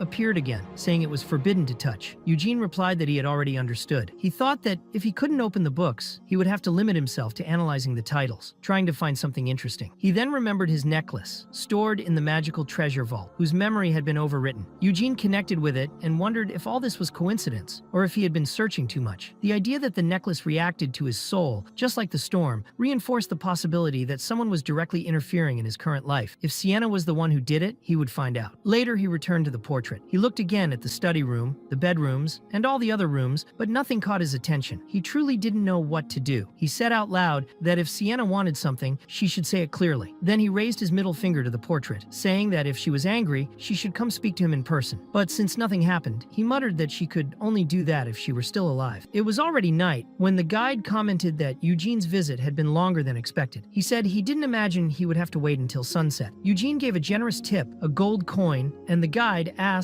where he was going next. He said that since they were in a tourist spot, there was a great restaurant nearby, but Eugene replied that he wanted to go straight to the Red Magic Tower. After that, he wouldn't need the guide anymore. Later in the flying carriage, Eugene asked if the guide knew Iode Eugene Lionheart, his older brother. The guide replied that among the young mages of the Pentagon, there was no one who didn't know him. Eugene said that he had duties with the Red Magic Tower and had been in Arath for 4 years. He asked if the guide knew anything about him. Since he was adopted, Eugene had never managed to speak with Iode again, not even once. He thought it might be good to know something before meeting him again. To avoid embarrassment, he promised he wouldn't tell anyone the guide was the one who told him, and said all he wanted were just rumors. The guide accepted, warning that he didn't know everything, but shared a common rumor about Iode. They said he left the magic tower every night to indulge in pleasures and fun. Eugene thought that made sense. After all, Iode must be 19 years old by now. The guide explained it wasn't the kind of fun he was imagining, as Iode went out to have fun with a succubus. Eugene sarcastically asked what that was supposed to mean and criticized, saying that not even in Helmuth did such things exist. So why was Iode involved with a succubus? The guide replied that even so, a dark magic tower had appeared in the city, and that it wasn't only humans practicing magic there, but demons too. Eugene reflected and concluded that Iode, his brother, must be involved in some shady dealings with the succubus from the Dark Tower. The guide suggested it might be something like a service, explaining that other cities also dealt with it, as if it were a necessary evil. He said there was a street known for its black market, with impure shops where several succubi acted as hostesses, and that Iode used to frequent that area. Eugene asked if he knew where it was, and the guide confirmed, saying the place was called Bolero Street, but that it didn't open every day. It only operated on full moon nights, when it transformed into what was called the Street of Sin. Eugene didn't want to have a good relationship with Iode, but after hearing that, he was even more outraged. As a descendant of Vermouth, he found it unacceptable that the eldest son of the main house was wandering around with a demon. The guide asked him to keep it secret, and Eugene replied that of course he wouldn't tell anyone, but swore that if he ever had proof or a witness, he would beat that kid to a pulp. With the full moon night and Bolero Street approaching, Eugene was later received at the Red Magic Tower. A mage introduced herself as Era, explaining that the Tower Master was on the upper floor and intended to meet him, but something unexpected happened. An explosion suddenly burst one of the windows. Eugene asked if it had been an accident, and Era replied that, as he already knew, the Red Tower specialized in summoning magic, and that kind of magic had a high failure rate. Small demons began flying out the window, but red magical hands appeared and crushed them. It was Lobarian who was dealing with the situation. He commented that, although everyone there was talented, they had no idea what they were doing by trying to summon a dark beast using a lava shark summoning circle. Lobarian complained about the scale of the disaster it would have been if he hadn't contained those demons, since they had no emotions and acted purely on destructive instinct, which meant they could have started killing people. So he ordered everyone to gather their things and leave the place. That was when he noticed Eugene there and came down to greet him, saying it had been a long time and he barely recognized him. Eugene replied that, on the other hand, Lobarian didn't seem to have changed at all. Lobarian said he was maintaining his youth through magic, but Eugene thought he looked a bit different compared to 4 years ago. Now that he had trained his own mana, he could clearly sense Lobarian's power. Although he didn't compare to Sienna, Lobarian had more than enough qualifications to be the master of a tower. Lobarian said he had heard from Gilad that Eugene was interested in magic. Eugene confirmed, saying that magic was an attractive art, though difficult to learn. That was when he noticed someone approaching the door. It was the skinny Iode Lionheart, and Eugene thought it was obvious to anyone that his essence had been drained by a succubus. Lobarian asked why Iode wasn't greeting his own brother, and Iode replied that he didn't really know what to say. Eugene, with a deadly stare, simply said it was good to see him again. Lobarian asked what he was waiting for and said that if he was done, he should go back. So Iode closed the door and returned inside the tower. Lobarian apologized for the incident and commented that he had heard from Gilad that Eugene didn't want to learn magic directly from him. Eugene explained that he didn't want to cause trouble for the Tower Master, and besides, if he learned from him, many from the Lionheart family might become displeased. That's why he preferred to learn magic on his own. Lobarian accepted that, saying it was fine, and that if Eugene had any questions, he could ask Hera. He also said Eugene could stay at the Red Tower while he was in Arath. Even though the lodging wasn't as luxurious as the mansion he had lived in, it was still enough. Eugene then asked if he would have access to the library. Then a month passed since Eugene arrived at the tower. Every day he went to the library, where he read magical texts from dawn until sunset, then returned to his room and stayed up late at night. Of course, he also trained in other things besides magic. He spent a few hours in the morning refining his mana before heading to the library. And at night, he exercised his body until he was completely covered in sweat. He slept less, but his body was able to recover from all fatigue with just a few hours of sleep. By that time, Eugene had already read all the introductory books in the tower's library, and now he wanted to test something. It was explained that 300 years ago, Sienna divided the stages of magic into clearer levels. That was originally her unique style, but once she became the master of the Green Tower, many mages started casting spells using her methodology based on circles. A rotating mana ring is used to form magic, and when the mana surpasses the limit of a single circle, another circle forms. Nowadays, most mages learn magic using circles, and only those who follow completely different foundations, like elemental or dark magic, do not use this method. Later, Eugene went to meet Hera and asked if she used circles. Hera replied that yes, although there were other methods, the use of circles had proven to be the most efficient over the past 300 years. But Eugene explained that he wanted to add his own touch. Hera said she didn't recommend modifying the foundation of the circles, and asked him to elaborate on his idea. Eugene answered that he wanted to use the Lionheart mana method inside the circle. Hera explained that the mana used in martial arts was quite different from magic, and unless the magic was properly formed and activated, it wouldn't work. She thought that if the mana spiral went out of control, Eugene could be seriously injured or even die. Eugene said that was exactly why he wanted to test it. He thought he had read all the introductory books in the tower to prepare for this. Hera felt Eugene was a bit immature. After all, he was only 17 years old and wouldn't accept a no without seeing for himself. So she allowed the test, but said she would stay ready to intervene in case of emergency. If something dangerous happened, she would step in, because if he got hurt, she would have problems with the tower master. Eugene then gathered his white flame and began the process. The white flame method and the circles might seem different, but they were similar in essence. The white flame method controlled mana through stars concentrated in the heart, while the circles did so through rings formed around the same point. Replacing circles with stars could amplify the amount of mana used. Eugene adjusted the mana as needed, but he wasn't sure what might happen. Hera was completely fascinated. She noticed that Eugene was perfectly controlling a huge amount of mana that would normally have dispersed, but he kept everything stable. Then he formed a fireball in the palm of his hand and slowly transformed it into a magic missile. Hera realized he had cast it without any chant, relying only on calculations and magical conversion without letting the energy scatter. Eugene thought it wasn't bad at all for a first attempt and asked if he could summon a monster to test it. Hera suggested a small golem. She said it would be a dwarf golem made of cabrium with no defensive enchantments, but strong enough that almost no physical attack could pierce it. Eugene thought it was perfect for the test and fired the concentrated magic missile directly at the golem's chest, which cracked on impact. He caused significant damage. Later, Lobarian arrived and saw the result. He asked if Eugene had really created circles and used the white flame method to successfully cast a spell. Hera confirmed, saying that the density and purity of Eugene's mana were impressive, and that the absolute power of his offensive spell had surpassed that of a third circle mage. Lobarian thought that kind of talent was monstrous. Replacing circles with a martial method of mana control was terrifying. Eugene had 3 stars in the white flame method, which meant he had turned those 3 stars into 3 magical circles. Hera mentioned that Eugene had already left the tower, as he had an appointment in the morning. Lobarian then asked if it would be unfair to write a letter of recommendation so that Eugene could be accepted into Acreon. Hera asked if the Royal Library of Acreon was really restricted to high-class mages and nobles. Lobarian replied that Eugene was already a noble, and as for the other category, maybe he qualified as well. He commented that Eugene had spent just 1 month reading introductory books and was already using third circle magic with the white flame method, being able to pierce the armor of a cabrium golem. He said he would write a letter of recommendation because someone like Eugene deserved treatment worthy of his talent. Hera noted that other mages might feel a little unfairly treated because of that, but Lobarian said that anyone who couldn't accept it was simply blinded by envy. Then he asked if Eugene had said where he was going and what he needed to do. Hera replied that he was going out with a friend, which left Lobarian a bit confused. Later, at Melon Square, where there was a large statue of the sage Sienna, Eugene thought the statue matched reality, as she always smiled like that when creating a new spell. That was when he met up with his friend, who happened to be Gargis, and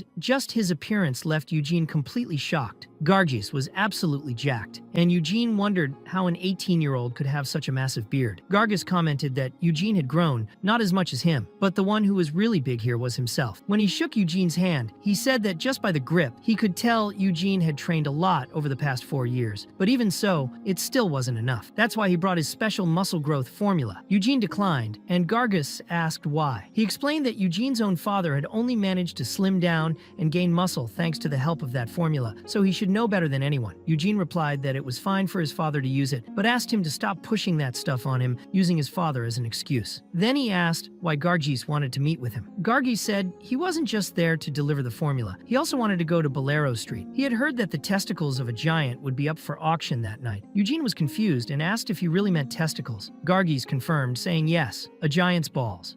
He explained that giant testicles had great magical value and that he planned to bring them to a well-known alchemist in Aeroth to create a physical enhancement. He said Eugene could come along as he didn't have enough money at the moment. Eugene asked if he was asking for a loan. and Gargus smiled, requesting the money. Eugene said fine, but asked him to stop embarrassing people around them. Gargus promised to pay it back and said the auction wouldn't only have testicles, there would be many valuable items there. He asked if Eugene wasn't interested and said maybe with Gwyneth, he didn't need that kind of stuff. But Eugene said he was more interested in other parts of Bolero Street that weren't the auction. He recalled having crossed paths with Iode a few days earlier in the tower's hallway, and it seemed like he was in withdrawal, suffering from no longer being able to see the succubus. Without a doubt, Iode would go to Bolero Street on the next full moon. Later, when he returned to the tower, Eugene was summoned by Lobarian, but that was fine, as he had something to ask about Iode anyway. Lobarian welcomed him back and said he could make himself comfortable. The two sat down at the table to talk, but Lobarian didn't explain why he had called him. Instead, he simply handed him a scroll imbued with magic and asked him to take a look. Eugene realized it was a letter of recommendation to Acreon, the royal library of Aroth, where the essence of the kingdom's magic was stored, a place famous for over 300 years. Even though the magic towers had many books, none of them compared to the quality of Acreon's Diacreon. Eugene thought the best thing to do was to be humble, and said he wasn't ready to deal with something like that yet. Lobarian disagreed, saying that he was ready, and that this was the perfect time to gain access to Acreon. Since he hadn't delved too deep into magic yet, many doors were still open for him. Maybe he wouldn't understand all the texts now, but even just memorizing the content would greatly expand his knowledge that one day would become the foundation of Eugene's magical development. He thought that Acreon might contain magic from the ancient era, or even texts from sages who were the greatest of their time. Then he asked if there were studies by Sienna there. Lobarian said of course there were. The red and green towers had books by the sage Sienna, but Acreon had something even more special. The original book called The Sorcery, divided into 3 volumes. In it, Sienna compiled all her secrets from her final years. The Sorcery is considered the greatest book in Aroth's history, and no copies were ever made. Only the first volume is available for reading, but even that alone is enough for a mage to discard many other useless books. Lobarian said that when he read the first volume of The Sorcery, he realized that everything he had learned about magic up to that point felt like child's play. He explained that the letter of recommendation he had in his hands didn't guarantee Eugene's entry to Acreon, but he wanted to know his opinion before sending it. Eugene thought it was obviously true, and wondered why he was still asking for permission. Even so, he replied humbly, saying he would be very grateful, but that he was concerned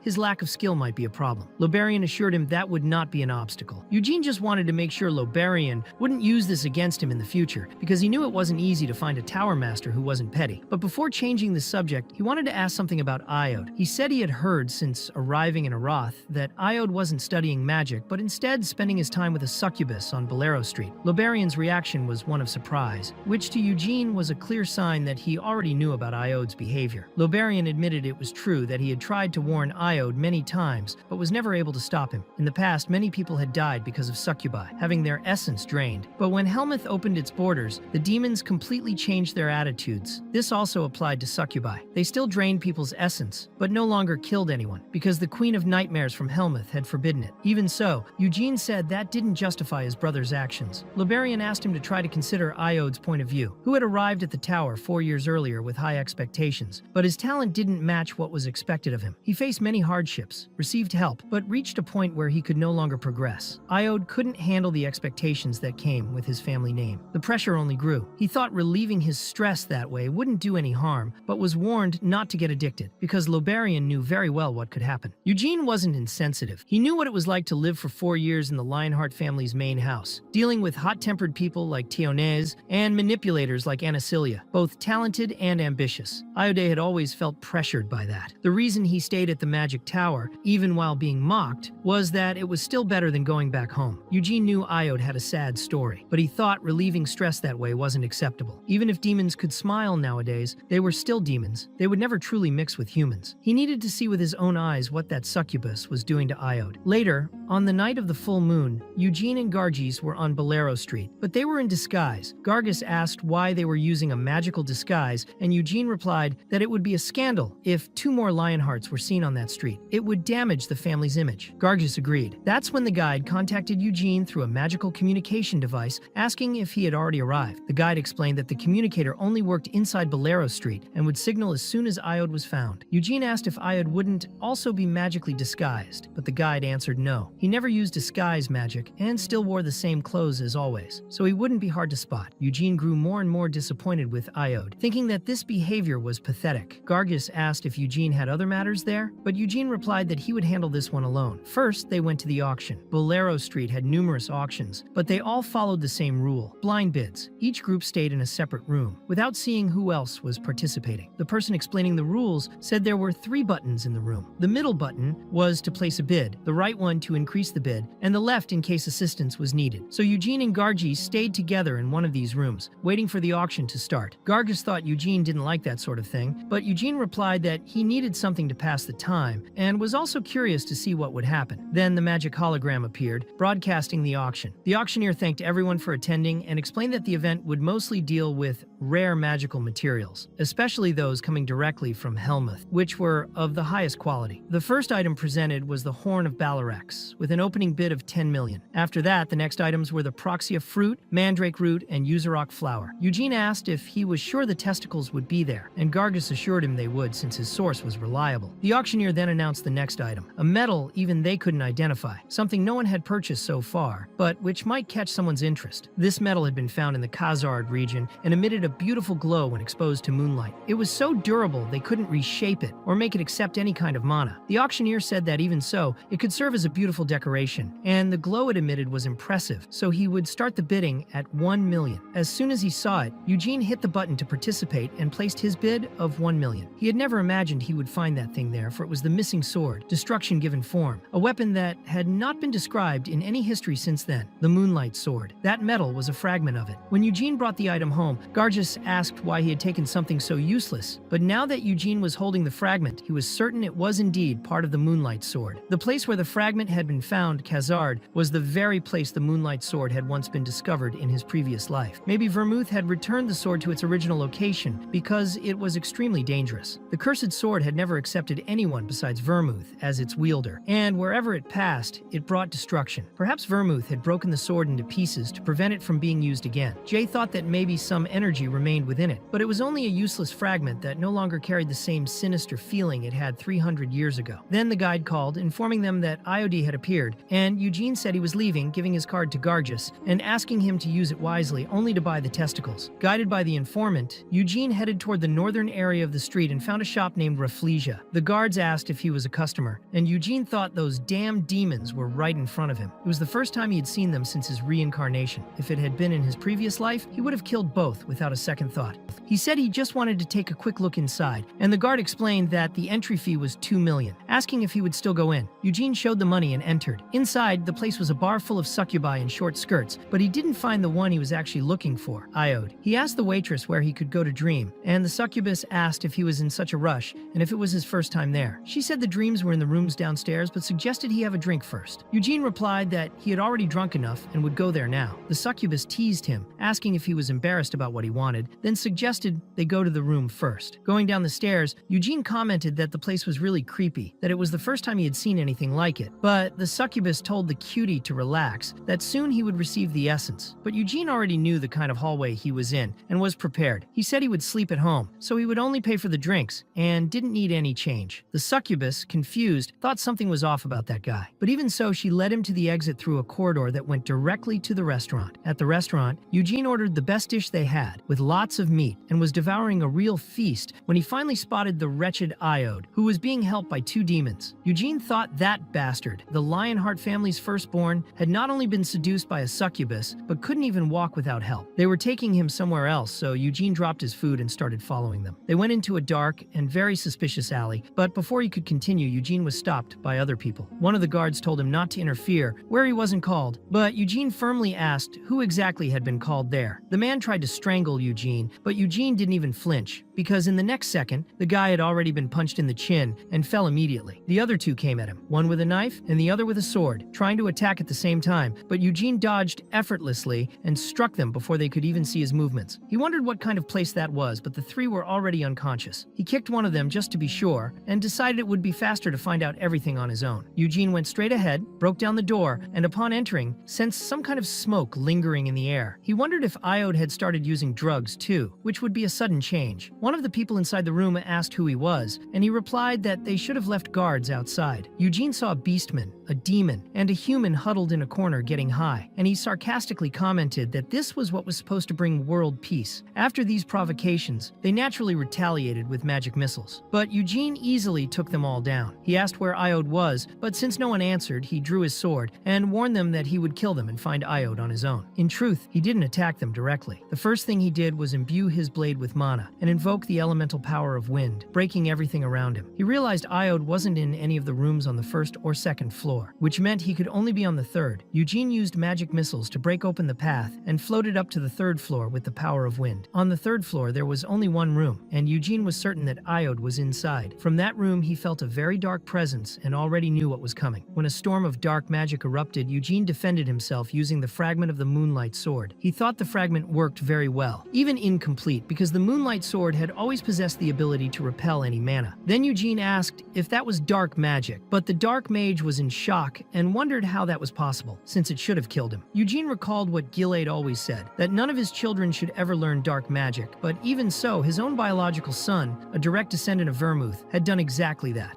When Eugene concentrated the power of the white flame, the dark mage immediately recognized it, the white flame that burned like a lion's mane. At that moment, the two demons carrying Iode appeared, clearly sent to deal with Eugene. They prepared for battle by sharpening their claws, but Eugene did not hesitate and simply charged forward. When both attacked at the same time, they were caught in the tornado summoned by Wynneth. One was seriously injured, and the other, even though scared, tried to strike with its claws, but ended up losing its hand in the process. Even so, Eugene didn't stop there. He grabbed the enemy and hurled it against the wall, ending the fight. Meanwhile, the magical disguise of the dark mage began to fade slowly, revealing that he knew exactly who he was facing. He recognized Eugene Lionheart, and upon seeing that he wasn't joking, he tried to justify his presence. Eugene told him to move aside, but the mage insisted, saying he would explain everything. Realizing he wouldn't be able to convince Eugene, he decided to use dark magic directly against him. However, Eugene didn't even move, calmly dodging it with his sword. The mage was in disbelief, thinking it was impossible. Just as he was about to die, Eugene placed the sword against his neck and threatened to cut off his head if he moved. At the same time, Iode was lying on a bed that seemed to be used for rituals. In front of him, there was a sacrificial chalice. Eugene, observing the scene, asked what was inside the chalice, and the dark mage replied that it contained unicorn hearts. Eugene immediately understood why, as unicorns possessed extremely high levels of mana and divine power, making them more valuable as sacrifices than even humans. Eugene asked if all of this was meant for a contract with a demon king, but the mage replied that he would never dare attempt something like that. In fact, he was trying to make a contract with Baron Ulfar of Helmuth, an incubus serving Duchess Noir Zavella. When Eugene heard that name, he became irritated because he knew Noir Zavella well, the queen of succubi, and couldn't believe that woman was still alive. He knew Helmuth was ruled by demon kings, including the King of Confinement and the King of Calamity. Although Noir wasn't at their level, she was strong enough to be a duchess and cause great trouble. Eugene was outraged to realize that Iode had tried to forge a contract with a mere incubus, going so far as to sacrifice unicorn hearts, corrupt himself with drugs and alcohol to achieve it. The dark mage said that Iode was the one who wanted it, that he gave the money to buy the hearts, and that as a servant, he couldn't disobey orders. Eugene mocked him, saying it was easy to imagine how thrilled he was to see the Lionheart heir paying for a demonic contract. If it had worked, he would have gained power, and even that prostitute Noir might have taken interest in making a deal with him. Then Eugene accused the mage of acting out of self-interest, and told him to shut up, threatening to kill him. Eugene then approached Iode, who was lying there drooling, completely unconscious. Without patience, Eugene slapped him hard across the face to wake him up, calling him useless. When Iode woke up, still confused, he asked how Eugene had gotten there. Eugene explained that he had followed him and wanted to understand the situation better, since it seemed Iode had strayed from the right path because of everything he had been through. Even so, he said that using dark magic was unacceptable, especially for the heir of the Lionheart family, someone who was supposed to become the next head. He pointed out that, besides trying to make a contract with a demon, Iode was also involved with succubi. When Iode said there was nothing he could do, Eugene headbutted him in anger, asking if he had gone insane. He explained that by making a contract with a demon, his soul would no longer be his. If the demon ordered him to kill himself, he would have to obey. Furthermore, he said that even before becoming a dark mage, the family name would already be stained, and he ordered Iode to stop that madness. If he really made the contract, and the demon ordered him to kill his own parents and siblings, would he obey? Iode replied that he wouldn't, because they told him the demon's orders weren't absolute. Eugene asked if they really promised him that, if it it was a succubus who said so. He said that Iode truly thought demons were like elves or dragons. But in the case of demons, promises were nothing but empty words. Even if some agreement was honored, it would only happen if their lives were in danger. Then Eugene asked how Iode had managed to do all of that, since he could barely take care of himself, having lost his essence to drink and illusions. Iode then asked what Eugene really knew about his life. Eugene replied that he knew there was a story, even if he hadn't heard it all yet, and told Iode to tell everything at once. Iode explained that Eugene would never understand, since he had been the center of attention for the past 4 years. He had become the face of the family, the child of the main household, and had received every kind of benefit from the family head. Eugene said that if anyone were listening to that conversation, they would call Iode prejudiced. He also received help, the method of the white flame, and had the opportunity to become a disciple of the Red Tower. But he explained that he didn't become strong because of the help. He received help because he was strong. Iode replied that he couldn't do anything without talent. Eugene made it clear that wasn't what he meant. He stated that he had worked hard to reach his potential, that he had been trained to the limit, while Iode had only wasted time getting drunk in a Roth. Eugene then asked if he truly believed he would gain power through dark magic and become the head of the family. But Iode replied that he didn't want that position. He wanted to become a dark mage, go to Helmuth, the land of freedom, and finally prove his worth. At that moment, Eugene punched him in the face, causing Iode to hit his head against the wall, break his nose, and start bleeding. Eugene asked what he had just said, in disbelief that a direct descendant of Vermouth wanted to seek admiration among the demons of Helmuth instead of from his own family. He said that Iode was completely mistaken, that the problem wasn't being the eldest son of the Lionhearts, but being a complete failure. He said that Iode had been born with something many would die to have, and yet he still said such nonsense. Eugene said he saw no point in continuing that conversation, and that he would speak directly with Loberian. Later, guards arrived to take the dark mage away, and Loberian appeared before Iode, who was cornered and hesitant. He tried to justify himself by saying he hadn't become a dark mage, but Loberian replied that he had tried, that he had dishonored his name,